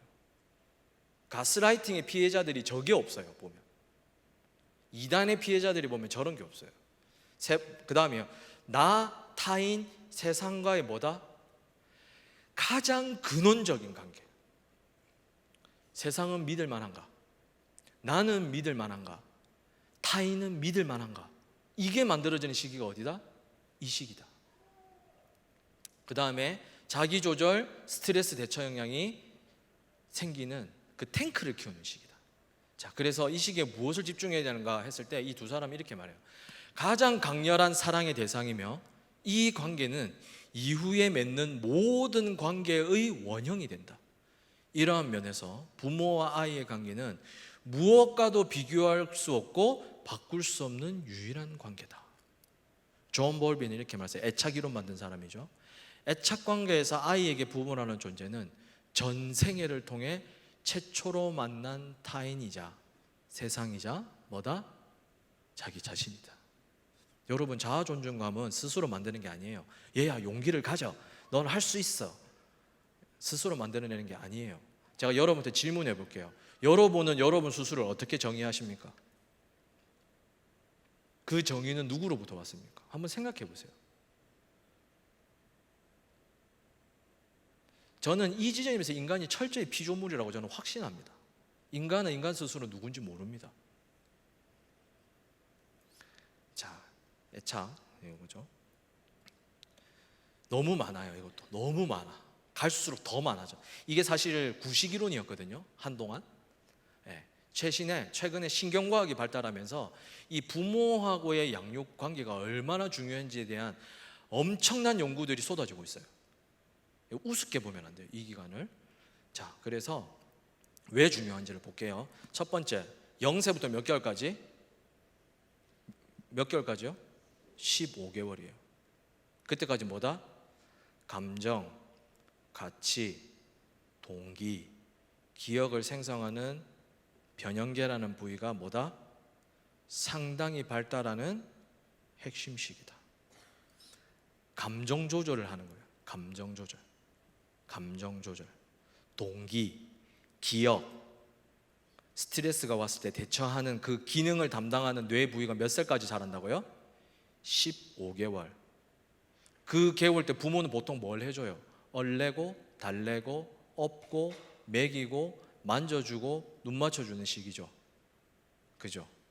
근데 그게 뭘로 대체되고 있다? 미디어로 대체된다. 15개월 이후부터 해마, 기억하는 부위죠. 그 다음에 전전두엽, 조절하는 부위가 발달한다. 나가 탄생하는 시기, 아까 제가 말씀드린 이 시기, 자기 조절. 그 다음에 이게 뭐예요? 정신화 기능이 뭐냐면요, 내가 무슨 감정을 느끼고 무슨 생각을 하는지, 메타인지라고 들어보셨죠? 예, 그 기능이 발달해요. 어떤 아이한테서? 안정의 착을 이룬 사람한테서. 성경에 이 구절을 아주 잘 말한 구절이 하나 있어요. 내 영혼아, 내가 어찌하여 낭망하느냐, 내가 내 속에서 어찌 불안하여 하는가. 도대체 그 나는 누구, 그 너는 누구예요 도대체? 나가 내한테 말하는 거죠 그게. 그렇죠? 내가 불안하다는 사실을 알 때 나는 뭘 할 수 있어요? 조절할 수 있어요. 혼이 빠진다는 말 들어보셨죠? 예, 그건 뭐예요? 내 감정이 질질 끌려다닐 때 그런 현상이 일어나는 거예요.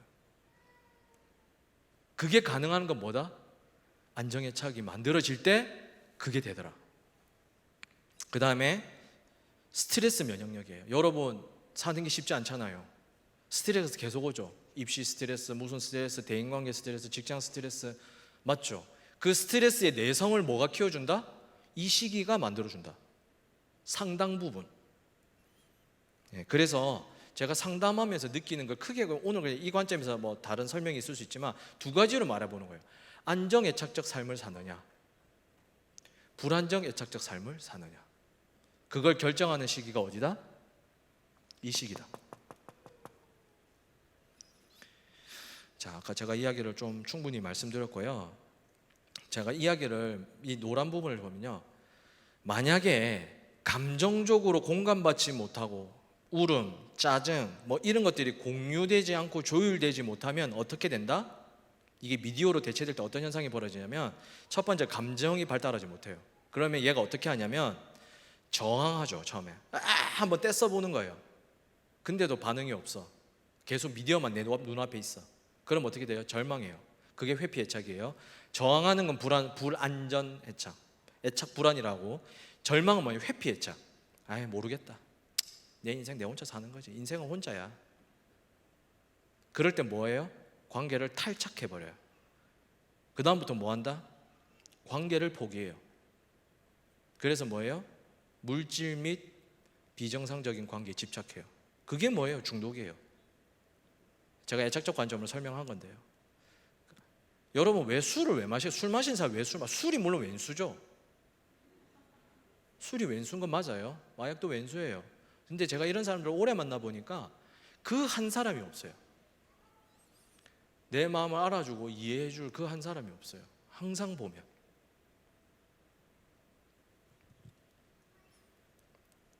인생은 고해죠. 고통의 바다. 하지만 은혜의 바다이기도 해요. 그죠? 우리 기독교인들에게는. 왜요? 안정애착을 통해서, 사랑이라고 제가 해놨는데, 양육자를 안정기지 삼아서 탐색, 탐험, 도전, 실패 이런 걸 해보는 거예요. 그죠? 이게 왔다 갔다 하면서 자기가 생기거든요. 아까 말한 것처럼 합리적이고 객관적인 자기 존재 인식이 생기기 시작해요. 그 다음에 자신과 타인과 세상에 대한 일관되고 아주 긍정적 믿음이 있어요. 여러분 성경 공부할 때 하나님을 잘 못 믿겠어요 이런 사람 되게 많아요. 해보면 이상해. 비슷한 느낌을 계속 줘요. 근데 그런 사람들을 깊게 만나다 보면 자신의 부모하고 연결된 하나님의 이미지가 항상 그 사이에 끼어 있어요. 이런 거죠. 못 믿겠는 거예요. 하나님, 목사님 말씀도 알겠어요. 아, 예, 하나님 너를 사랑하, 예, 알겠어요. 근데 계속 흔들려 그게 내 마음에. 그 근원적 베이스를 누가 만든다? 이때 만든다. 당연히 자기 진정시키고 정서지능 높아요. 제가 포항에 있을 때 지진이 엄청 크게 났거든요. 아시죠? 뭐 5점 얼마 나가지고 난리 났었죠. 제가 전화 돌린 내담자들의 특징은 뭔지 알아요? 어린 시절에 불안정 애착을 보고했던 사람들한테 제가 다 전화했어요. 지진 맞고도 학교로 돌아오는 애들이 있고 휴학하는 애들이 있어요. 제 말 이해하세요? 예, 그건 물론 안정애착뿐만 아니라 유전적인 거나 타고난 기질도 물론 있어요. 근데 그게 상당수 영향을 주더라고요. 제가 연구해 보니까 그랬어요 실제로. 예, 당연히 스트레스 내성이 당연히 높고요. 자, 불안정 애착인, 그러니까 불안정 부모하고 상호작용이 계속 비일관적으로 일어났을 때는 당연히 기본적으로 정서 조준이 미숙하고 비일관적 자기예요. 예, 이게 미디어, 술, 게임 이런 거 다 취약성이에요. 중독이라는 취약성. 회피 애착이죠. 감정 차단해요. 이 사람들은 억압해요 감정을. 그래서 뭘로 해요? 물질이나 물건들로 다 대치해요. 뭐 쇼핑 중독, 술 중독, 무슨 중독, 뭐 어쨌든 다 대치한다. 불안정 애착 특징은 과잉 활성, 막 짜증이 너무 애가 심해지는 거예요.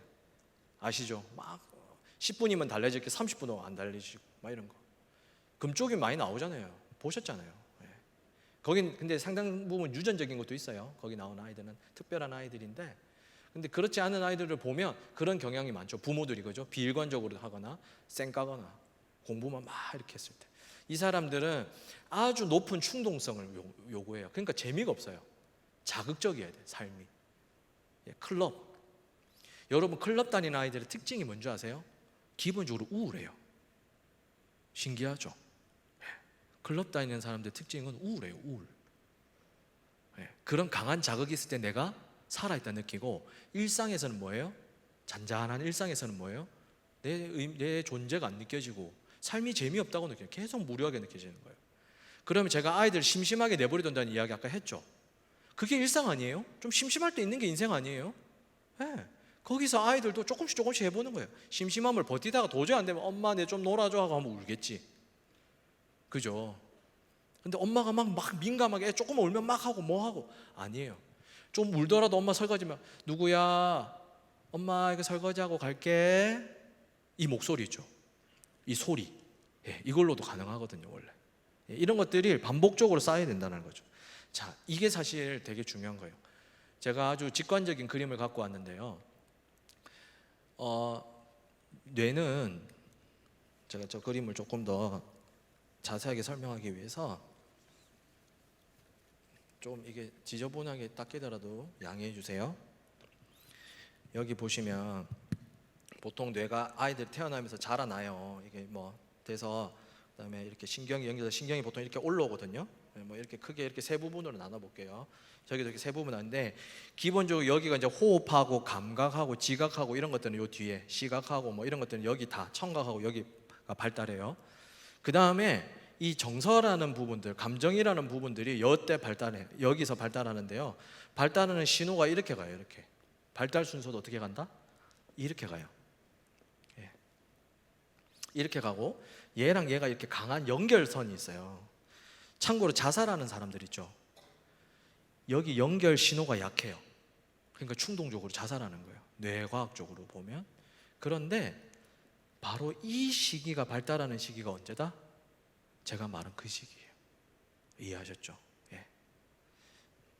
네, 화면 좀 띄워주시겠어요? 그걸 변형계라고 하고요. 애착 관계 속에서 뭐가 벌어지냐고 본다면, 바로 이 애착이라는 24개월 안에 이 정서와 감정이 발달되는, 제가 이걸 왜 중요하게 생각하냐면, 여러분 성령의 9가지 열매 뭔지 아세요? 뭐 사랑이랑 화평, 양성, 충성 어쩌고저쩌고 계속 하잖아요. 성경에서 말하는 우리가 성경적 가치들을 보면요, 거의 다 기본적으로 감정과 관련된 단어들이에요. 그렇지 않아요? 두 번째, 관계와 관련된 단어들이에요. 성령의 열매들을 보면, 하나님의 속성들을 보면, 그거를 만드는 기본적인 베이스가 여기 있다는 거예요. 또 하나가 중요한 게 뭐예요? 바로 이것들을 컨트롤할 수 있는 절제죠. 절제. 이것들이 상호작용하는 거예요. 그럼 좋은 차는 뭐예요, 여러분? 엔진이 크고 브레이크가 잘 밟히는 게 좋은 차죠. 그죠? 그럼 여러분이 0세부터 5세는 뭘 키우는 시기다? 이 엔진과 브레이크 키우는 시기예요. 갈 때 잘 가고 재밌게 잘 놀고 멈춰야 될 때 딱 쓰고. 이해하세요? 그거에 아이들이 잘 될까요, 안 될까요? 안 돼요. 그래서 힘든 거예요. 그걸 막 시도하거든, 엄마랑 나랑. 그 엄마는 환장하겠는 거예요. 애가 내가 어른이 말하는 수준에서 반응을 안 해주잖아. 왜? 미숙하잖아. 미숙하잖아요. 그 미숙함을 못 견디는 거예요. 그래서 뭘 하는 거예요? 화면 하나 딱 틀어놓는 거예요. 패스. 어디만 자극해? 여기만 자극. 얘는 언제 발달해요, 그러면? 이건 언제 발달해요? 나가 놀고, 아빠 퇴근해가고 좀 몸 가지고 같이 레슬링하고, 풀 뜯어먹고, 흙 파고, 애들하고 지나가면서 부딪히고, 그러면서 엄마가 울면 와서 달래주고, 그러면서 이게 발달한단 말이에요. 그걸 포기한단 말이에요. 깁슨이라는 사람이 이런 표현을 썼어요. 네이처지에, 사이언스지죠. 사이언스지에 이렇게 합니다. 엄마는 그들의 자녀를 뇌를 키우는데 더 많은, 그러니까 엄마의 눈 마주침, 엄마의 손길, 주 양육자의 마사지, 이건 뭐 하는 거다? 뇌를 키우고 있다는 거예요. 옛날엔 그걸 몰랐어요. 추론만 했지. 여기 중요한 게 있어요. 유아의 감각 시스템에 발달시킨다. 맞죠? 이게 안 되니까 언어 발달 뭐 이런 거 다 안 되겠죠. 그죠? 두 번째, 정서적 동시성이라고 되어 있는데 이건 뭐다? 엄마는 유아의 동작, 표현, 감정, 주의에 반응하면서 뭐다? 유아의 무슨 조절을 향상시킨다? 자기 조절. 이게 무슨 말이냐면요.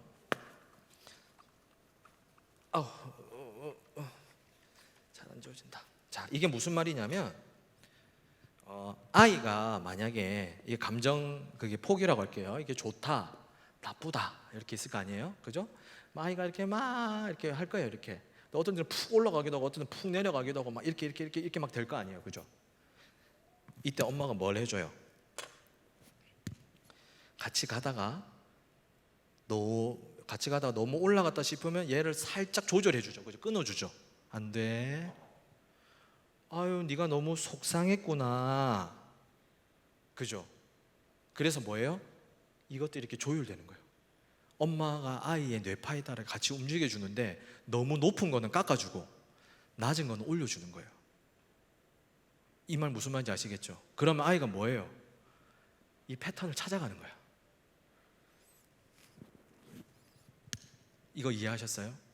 여러분, 육아라는 행위는요 가장 성경적이고 가장 위대한 행위 중에 하나예요. 하나님 우리한테 이렇게 해주시거든요. 놀라지 마라, 겁내지 마라, 내가 너와 함께 이건 뭐예요? 다 하나님 우리와 함께 하시면서 이것들을 하는 거예요. 그럼 우리가 뭐가 생긴다? 나중에 믿음이 생기거든요. 이해하시죠? 그럼 이 과정이 무슨 과정이에요? 하나님의 사랑이라는 과정과 똑같잖아요, 그죠? 부모의 양육은요 하나님의 사랑의 그림자예요, 자녀들한테. 그걸 왜 미디어한테 주냐고요. 그래서 가장 기본적이고 가장 정서 발달의 밑거름이 된다. 그래서 아까 제가 말씀드린 이 부위인데요, 이 변형계라는 부위인데요, 자신이 살아있다고 느끼는 부위이기도 하고요, 사람들과 관계하고 정서하고 이거 뭐죠? 반응하고 인지하고 사행 행동하는 이런 것들과 다 그러니까 내적 동기를 유발하는 거예요. 이 부위가 제일 활성화될 때가 먼저요. 엄마 나 이거 한번 해볼게. 이때도 이 부위가 관장하는 거고요. 여러분이 올림픽 선수들이 1등 해가지고 막 벌쩍벌쩍 뛰죠. 다윗이 성막 들어올 때 막 성에 들어올 때 벌쩍벌쩍 뛰죠. 다 이 부위가 관장하는 거예요. 그게 뭐 어때서? 난 아무렇지도 않는데. 재미없어요. 무관심해요. 재미없는데요. 이게 뭔데요? 뭐 이런 거 있죠. 이게 발달이 안 한 거예요. 아까 저 부위가. 얘는 아까면 15개월이고요. 1년, 2년이에요. 이 부분이에요. 아나전전두엽이라는 부위인데 그건 어디냐면 뇌가 있다면 요 부분, 눈 위에 있다. 안와 요 부분인데 눈 요 위에 이렇게 있는 거예요. 얘가 뭐냐면 통제 시스템이에요. 우리의 모든 얘 참 신실하다, 참 이성적이다, 합리적이다, 참 자기 조절 잘한다. 이건 뭐다? 이 부위예요. 자, 이 부위도 마찬가지로 이 시기에 발달을 시작하는 핵심 부위다라는 것을 말씀드리고 싶습니다. 이것도 마찬가지고요. 이거 스트레스 축이에요. 들어보셨죠? 이게 코티솔이라는 호르몬 분비되는 여기도 부모가 어떻게 하냐에 따라서 이 부위가 과잉 활성화되거나 덜 활성화되거나 이렇게 되죠. 그래서 이 부분이 어떻게 된다? 만성적 스트레스 조절에 실패하게 돼요. 이 부분 실패하면. 그러니까 아이가 되게 짜증나고 화냈는데 미디어 딱 보여주고 그냥 됐다 이거 보고 앉아 있어 있죠. 그때 아이 몸에는 코티솔이 방방방방방 돌아요. 애는 가만히 있는 것처럼 보이지만 몸속 안에서는 그 일이 벌어지고 있다. 여기 보면 반대로 그때 여기 동물 실험도 똑같이 나오거든요. 이거는 만약에 적정한 케어링과 그런 힘들고 무료하고 고통스러운 그때 부모가 적절하게 반응해주면 여러분 많이 들어보셨죠? 도파민 이런 거 다 들어보셨죠? 아시죠? 되게 기분 좋고 안정시키고 진정시키는 이런 호르몬들이 나오면 이건 어떻게 되냐면 아주 따뜻하고 편안하고 진정되는 느낌을 가져요, 아이가. 부모가 그 역할을 하게 해주는 거예요. 이게 문제가 생기죠. 그러면 여러분 정신과 전문의 가서 약 먹으면 이 약 나오게 하는 약 먹는 거예요. 이게 정신과 약물이에요, 여러분. 그러니까 여러분은 아주 천연의 정신건강에 좋은 뇌신경 전달 물질을 여러분의 그 따뜻한 눈 마주침과 돌봄과 케어링을 통해서 아이 뇌가 나오게 한다는 거예요. 그럼 이것으로만 끝나느냐? 일시적 사건으로만 끝나느냐? 아니에요. 외부 스트레스에 대한 놀람이나 두려움에 대한 반응이 감소해요. 향후적으로도. 그래서 스트레스에 대한 저항성이 높아지죠. 여러분, 스트레스의 저항성이 높아짐에 대해서 고백한 사람이 한 명 있어요. 성경에. 누군지 아세요? 길게 적은 사람이 한 명 있어요. 바울이에요. 바울.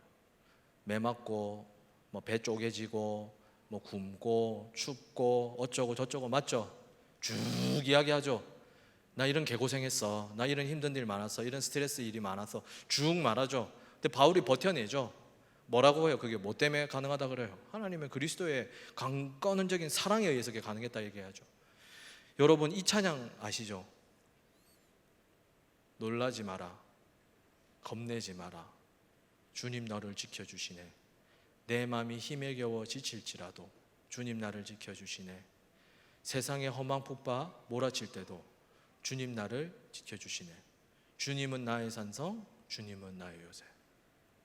주사랑 거친 풍랑에도 깊은 바다처럼 나를 어떻게 해?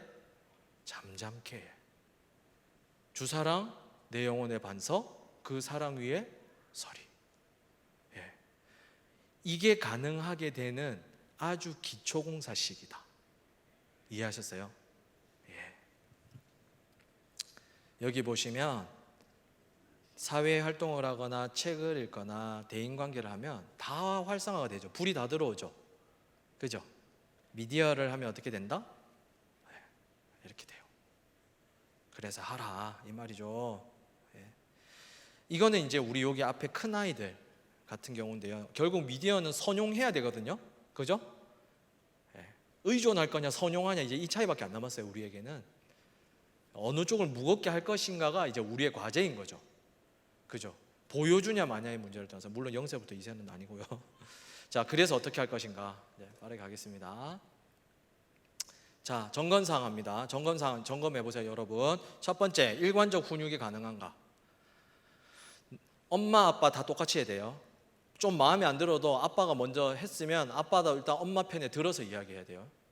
아시겠죠? 할머니 할아버지 마 됐다 내가 할게 이러면서 할머니 끼어들면 안 돼요. 할배들 기다리세요. 내 귀한 손자한테 와 자가 저라노 그러시면 안 됩니다. 끝나고 나서 말하는 거예요. 애 앞에서는 하는 거 맞다 아니다? 일관적이다. 아닌 거는 다 같이 아니어야 돼. 일관적 훈육 가능한가? 그래서 아까 말한 것처럼 밥 먹이는 거, 공공장소 외출, 놀이 이런 거, 옷 입히기 이런 거 가능한가? 스마트폰 없이. 두 번째, 나의 상태와 에너지 수준을 잘 알고 있는가? 엄마가 너무 지치면 할 수 없어요. 특히 산후우울이 있거나 만성적으로 부모가 정서적으로 어려움이 있거나 타고나게 약한 체력을 가지신 엄마들이 있어요. 비난받을 대상이 아니에요. 도움이 필요한 거지. 며느리 잘못 들였다 이런 소리 하지 마세요. 내가 와이프 잘못했다 이런 말 하면 안 돼. 도움이 필요한 거예요. 아이의 기질을 파악하고 있는가? 순한 애도 있고요, 예민한 아이도 있어요. 소놀이를 좋아하는 애가 있고 에너지를 발산해야 되는 애가 있어요. 저희 집이 딱 그래요. 셋째는 집에서 사부작거려야 돼요. 이불 정리하고 놀아요. 얘는 6살인데요 안 데끼고 자요. 자기가 사달려서 사준 거예요. 저희 둘째 주짓수 1시간 반 때리고요, 철봉에 한 1시간 20분 매달려 있다고 와요. 이해하시죠? 기질에 맞게. 그런 애들 데리고 무작정 책 읽히면 된다 안 된다? 안 된다. 주짓수 갔다 와서 책을 읽으면 읽어요. 외부 자원이 있는가? 독박육아 재앙이죠. 옛날에는 엄마들끼리, 옛날 할머니들 보면 애들 이렇게 업고 마당 털어도 나오고 동네 마실이나 빨래터 가서 남편 욕하고 시엄마 욕하면 빨래 두드리고 하면서 풀었거든요. 이제 그것도 못 한단 말이야. 진짜 엄마랑 애만 집에 하루 종일 갇혀 있는 거예요. 되게 안 좋은 상황인 거죠. 그죠? 마땅히 해야 될 것을 하고 미디어에 대해서 논의해야 돼요. 그러니까 충분히 놀아줘야 돼. 여러분, 걔는 훌륭하다의 모든 훈육의 첫 번째는 뭐예요? 산책이 전제가 될 때 가능한 거예요. 공간이 전제될 때 가능하죠. 아이도 마찬가지예요. 나는 조절하고 있는가? 그리고 여러분, 오늘 이 시간부터 진짜 젊은 엄마들, 특히 저기 모자실에 있는 진짜 어머니들은 정말 자부심을 가지셔도 되고, 여러분이 거기에 대해서 되게 존중해주고 감사해야 돼요. 이거는 양육 행위 자체가 아주 고도의 신앙생활이자 영적 활동이에요. 금요철에 새벽기도 오는 것만이 영적 활동이 저는 아니라고 생각하는 사람 중에 한 명인데, 그 행위 자체를 우리가 존중해줘야 되고 할 수 있도록 도와줘야 된다. 자, 이제 권고안을 합니다. 잘 들어보세요. 첫 번째, 0세 이상은 가급적 보여주지 마세요. 십계명처럼 해봤어요. 괜히 십계명 적기엔 좀 남사스러워서 일단 10개는 맞춰봤는데 한번 그냥 들어나 보세요. 그냥 찍지 마세요. 다 아시는데 뭐. 0세 이세는 미디어 하지 마세요. 가급적. 차라리 도움을 구하세요. 아시겠죠? 그 다음에 만약에 하고 있다면 디톡스를 해야 돼. 디톡시피케이션. 디톡스 해야 돼. 실제 중독 치료할 때도 하는데, 작정하고 어머니 저희 이번 주, 여보 나 이번 주에 뭐 할 건데 아이 일주일 동안 TV 한번 안 보여줘 볼게, 좀 도와줘, 이렇게 하고 시작하는 거예요. 디톡스를 해야 돼. 디톡스. 저희 아내가 애 세 키우면서 작년 1년 동안 공무원 시험 준비했거든요. 감사하게도 붙었어요. 붙었는데 그 사이에 아내가 공부하면서도 공부하니까 좀 틀어줄 때 있었거든요. 근데 시험 딱 끝나자마자 한 일주일 디톡스 했어요. 원래대로 다 돌아왔어요. 이해하세요? 네, 디톡스 해야 돼. 당연히 놀이와 에너지 발산이 돼야 돼요. 우리 미꿈소 비전센터 짓는다면서요. 전 뭔지는 잘 모르는데, 그런데도 이런 좀 공간이 있으면 참 좋겠다 싶어요. 제 생각이에요. 예. 당에서 결정하시겠죠.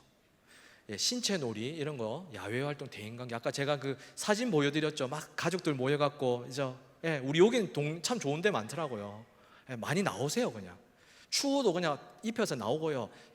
선크림 그냥 발라갖고 그냥 풀어놓으세요. 괜찮아요. 예. 관계를 위해서 과업을 포기하세요. 설거지, 살림 뭐 이런 거 있죠. 남편 밥 차리기 이런 거 대충 하세요. 애 영양이 너무, 분명히 제가 알아요. 저런, 우리 안고 계시는 우리 아빠처럼 저런 아이 있을 때는 영양이 너무 중요할 것 같거든요. 예, 우리는 영양 과잉 시대를 살고 있어요. 걱정하지 마세요. 아시겠죠? 좀 덜 먹어도 되고 대충 먹어도 돼요.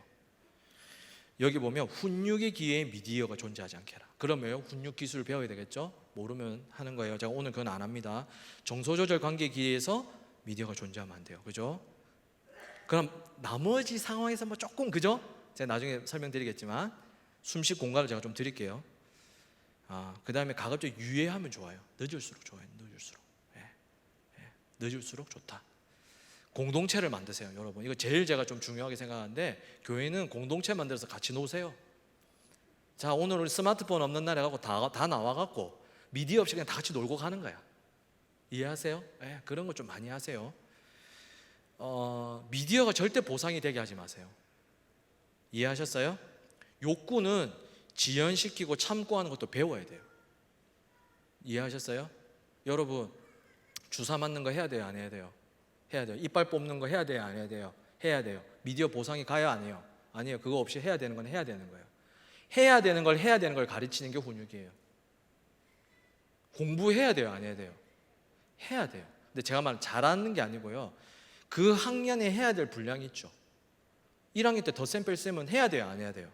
해야 돼요. 그럼 해야 돼요. 뭐 의대 보내려고 사교육 시키면서 막 공부 이빨 시키는데 공부 이거 말고, 그 나이 때 말이에요. 우리 아이가 공부로 성공 안 해도 해야 될 건 해야죠. 그걸 참는 게 앞으로 사회에서 참을 거 더 많죠. 여러분 저보다 더 어른이시니까 참을 거 더 많으시잖아요. 솔직히 참는 거 배워야죠. 자, 이런 거 하세요. 용인시 붕붕 아빠놀이 학교 뭐 이런 거 하고, 석곡초등에서는 황토를 해서 애들이 여기서 놀게 했나 봐요. 너무, 그래서 양육은 올드 패션으로 하는 게 좋아요. 올드 패션. 그러니까 우리 어머니 아버지 제가 섰을 때 큰 것처럼 그래 키우는 게 건강한 거예요. 자, 만약에 사용하게 된다면 하지 마세요. 0세 2세는 그냥 내려놓으시고요.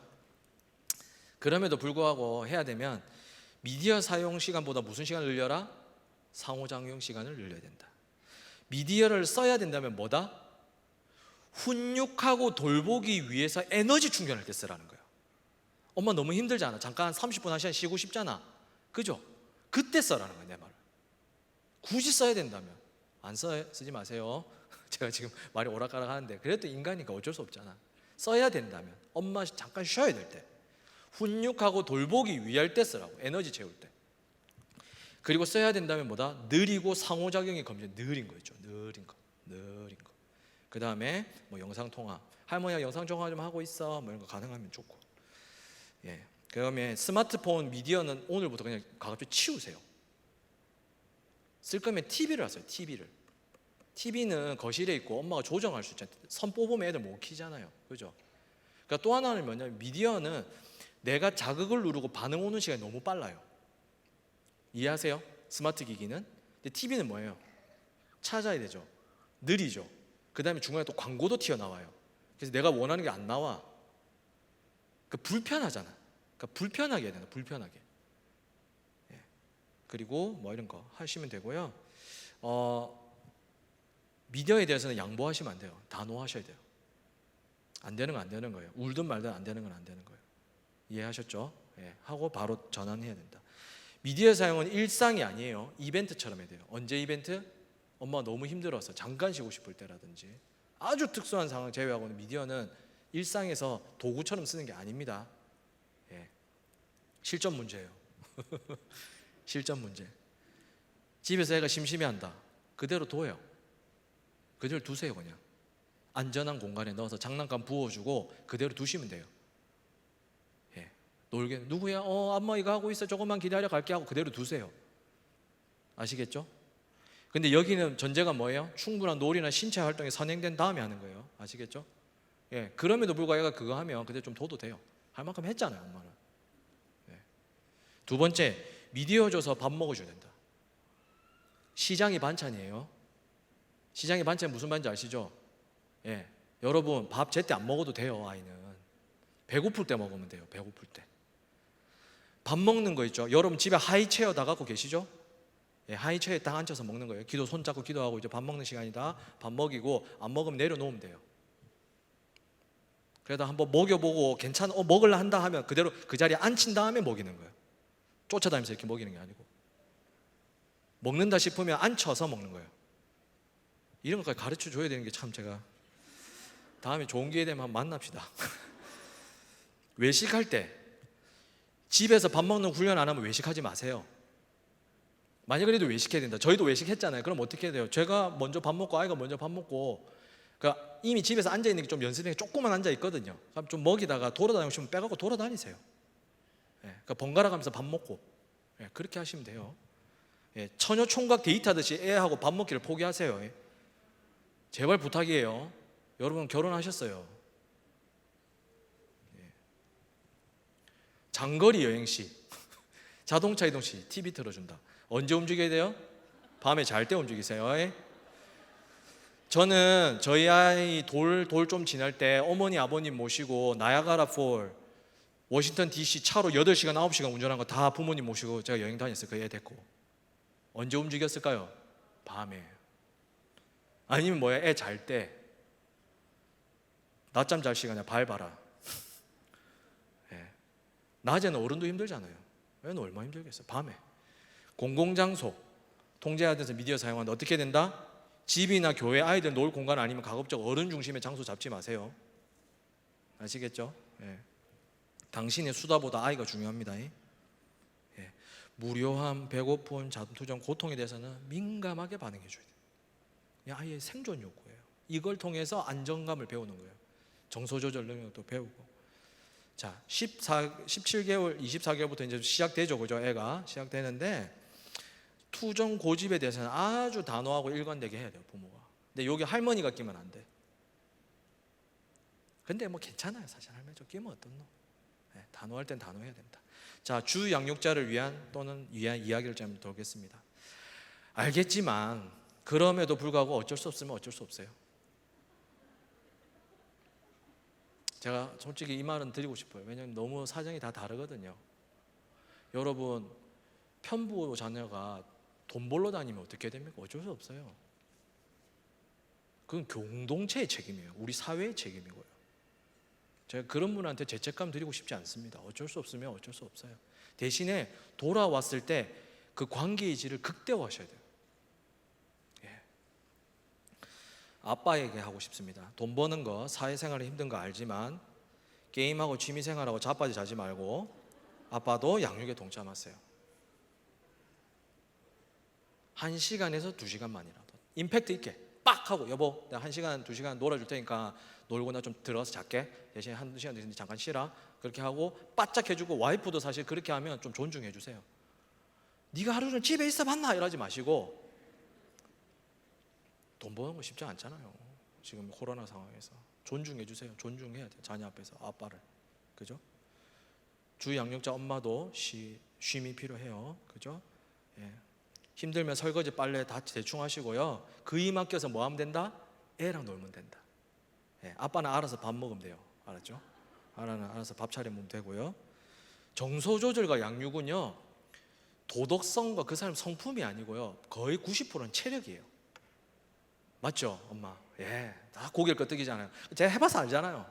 새끼 해봐서 알잖아요. 저도 집에서. 체력이에요. 정도의 차이가 있죠. 그래서 잘 먹고 잘 쉬어야 되고 여러 사람의 도움이 필요해요. 가족들 그죠? 여기 시부모님 계시면 가서 애들 좀 많이 데리고 가주세요. 이때 부부끼리 가셔서 외식 한번 하시고 그죠? 이런 시간도 좀 가지면 참 좋겠다. 미디어 노출 문제보다 양육을 할 줄 알아야 돼요. 훈육을. 이 기술을 배우는 게 더 중요한 거다 사실은. 그죠? 통제할 수 있고 양육할 수 있고 정서 조절할 수 있는 게 더 중요하다. 아까 말했죠. 0세부터 5세까지는 뭐다? 기초공사 기간이다. 기초공사 기간. 잘 하세요. 여러분이 하는 그 허드렛 일, 무가치한 일, 반복되는 그 일이 되게 의미 없이 느껴질 수 있거든요. 엄마들한테. 그렇지 않아요. 여러분이 마주하는 그 아이의 눈빛 마주침, 어루만져짐, 목욕하면서 씻기는 거, 딸랑딸랑 흔들면서 놀아주는 거, 그게 이 아이에게는 너무나도 큰 삶의 자산이 돼요. 낙심하지 마세요. 억울하게 생각하지 마시고 여러분이 하시는 그 일에 자부심을 가지셔야 돼요. 진짜 세상이 그걸 너무 등한시하게 만들어버렸어요.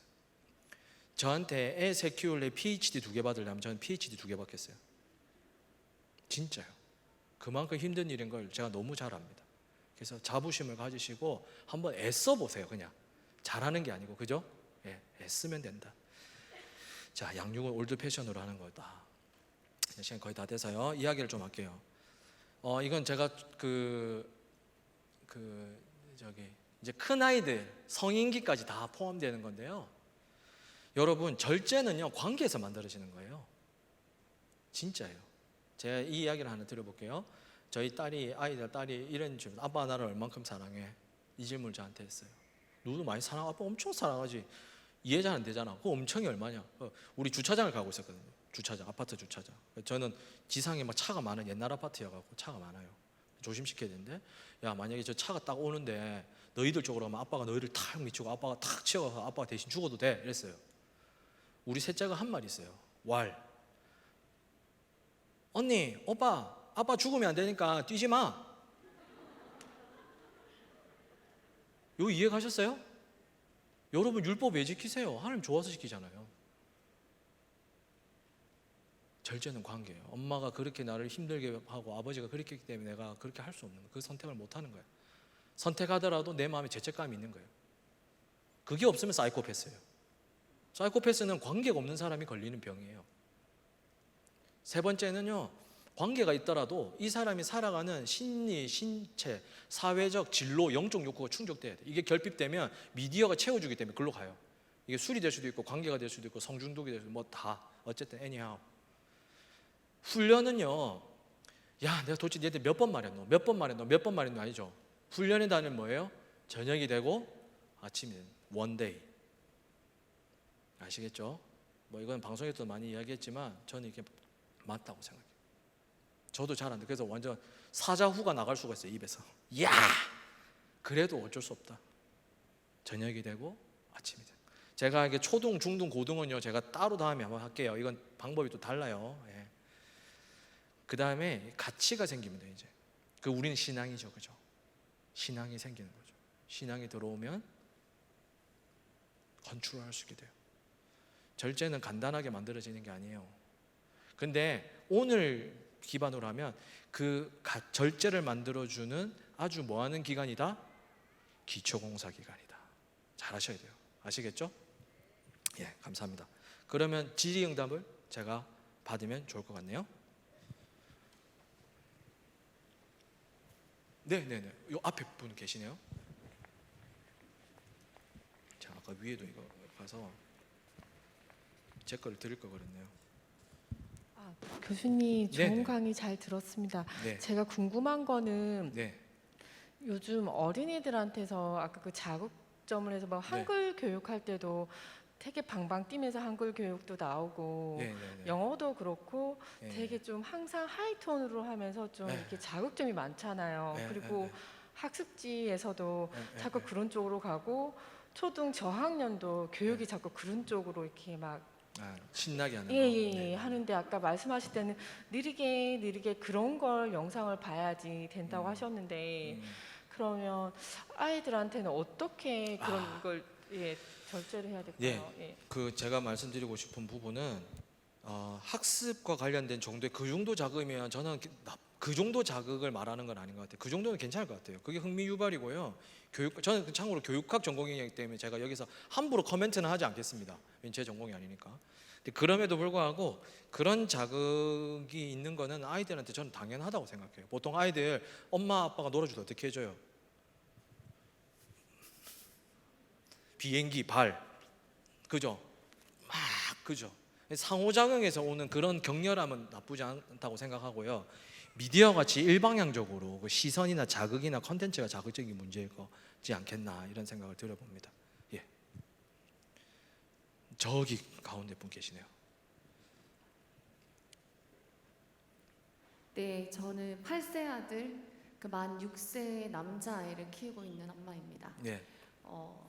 지금 현재 핸드폰 사용 안 하고 있고요. 네. 유튜브 시청 안 하고 있고요. 네. 그 하루에 30분에서 1시간 내외로 평일에 TV 시청 네. 하고 있고 주말에는 네. 한 애니메이션 정도 긴 네. 영상 정도 볼 수 있는 걸로 지금 미디어 노출하고 있는데 궁금한 건요. 네. 네.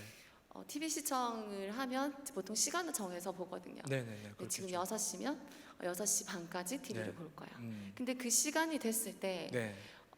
그거를 절제를 할 때도 있고요. 네. 맞아요. 네, 근데 그 시간이 됐는데 사실 영상이 30분 안에 딱 끝나지 않을 맞아요. 때가 있잖아요. 맞아요.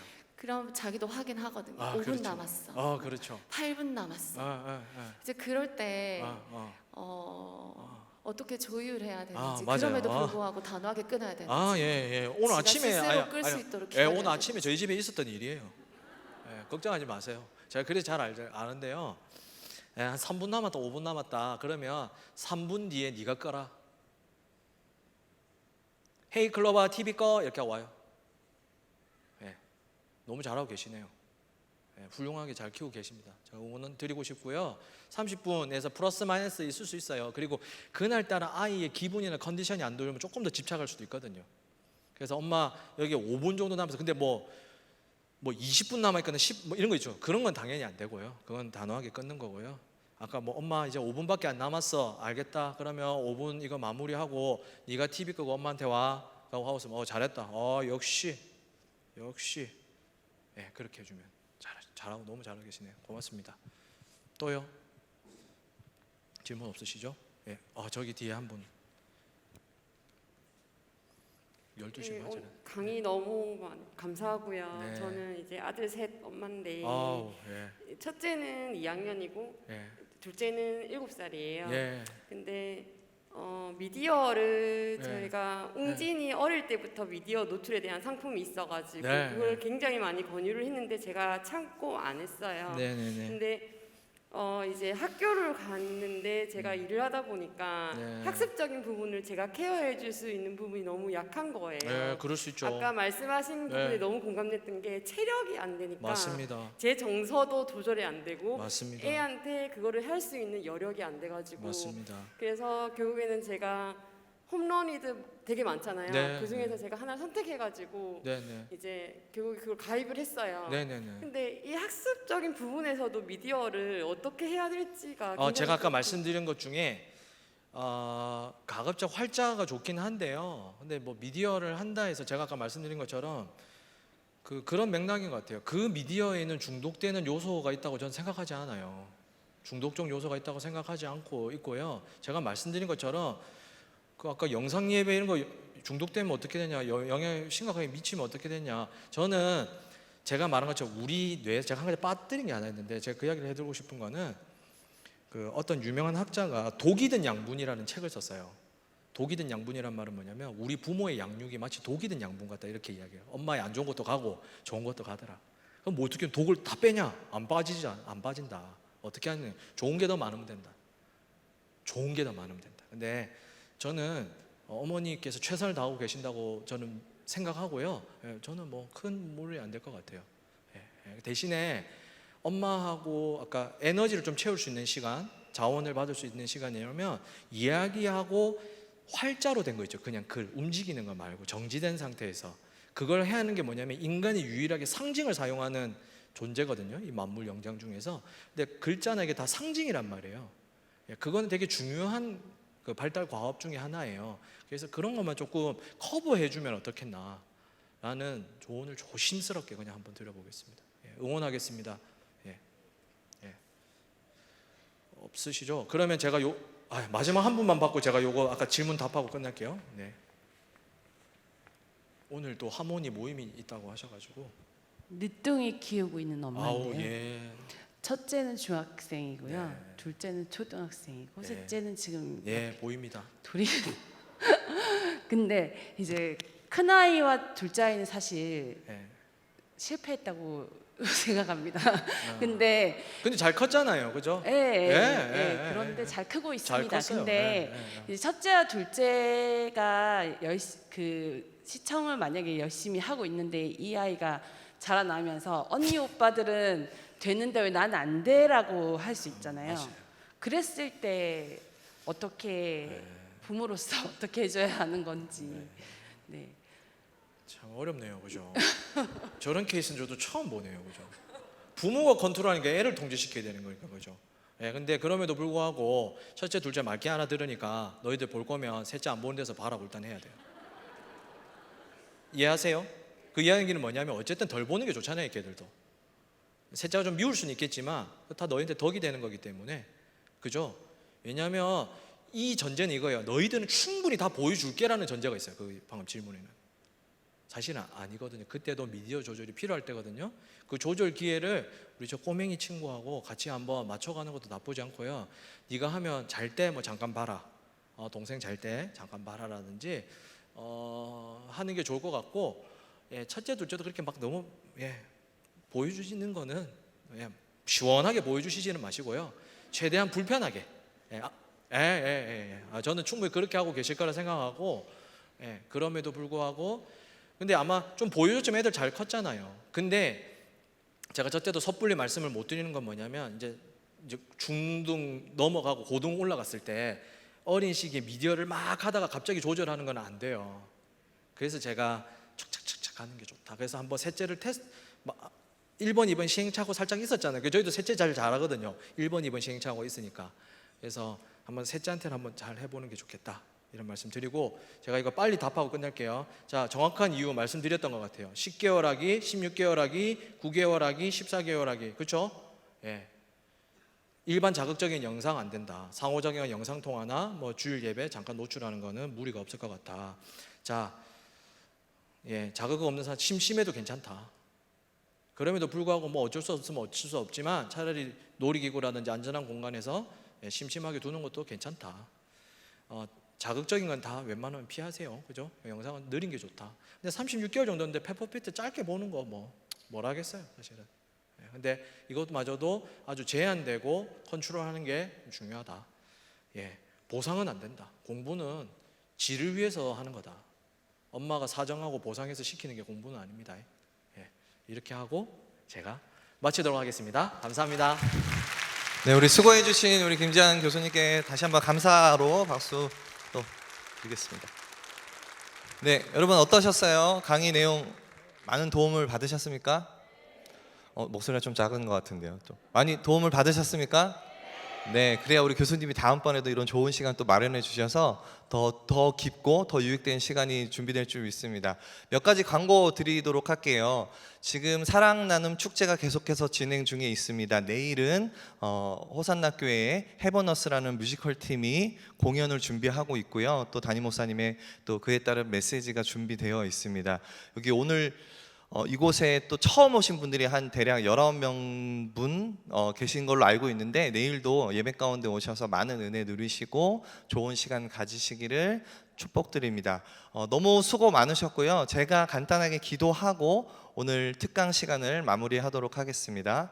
기도하겠습니다. 사랑과 은혜가 풍성하신 하나님 아버지, 감사합니다. 오늘도 저에게 이렇게 유익한 시간 허락하여 주시고, 미디어라는 주제를 통해서 우리가 아이들을 어떻게 양육하고 또 아이들을 어떻게 키워나가야지에 대해서 또 전문가의 또 그 소리를 통해서 우리가 또 배우는 시간을 가졌습니다. 하나님, 우리에게 정말 아이들을 잘 양육할 수 있는 지혜와 또 힘을 허락하여 주시고, 하나님이 우리를 사랑하신 것처럼 또 우리들도 자녀들을 그렇게 사랑할 수 있도록 인내와 또 하나님 아이들을 참고 아이들을 그 성격을 우리가 형성하는데 좋은 역할이 될 수 있는 그런 부모들이 될 수 있도록 우리 가운데 함께하여 주시옵소서. 하나님, 우리 가운데 더욱더 크신 은혜와 그 지혜와 또 능력을 허락하여 주실 것을 기대하고 소망하며 감사드리며 살아계신 예수 그리스도의 이름으로 기도를 드립니다. 아멘. 수고하셨습니다. 우리 조심히 돌아가시면 감사하겠습니다.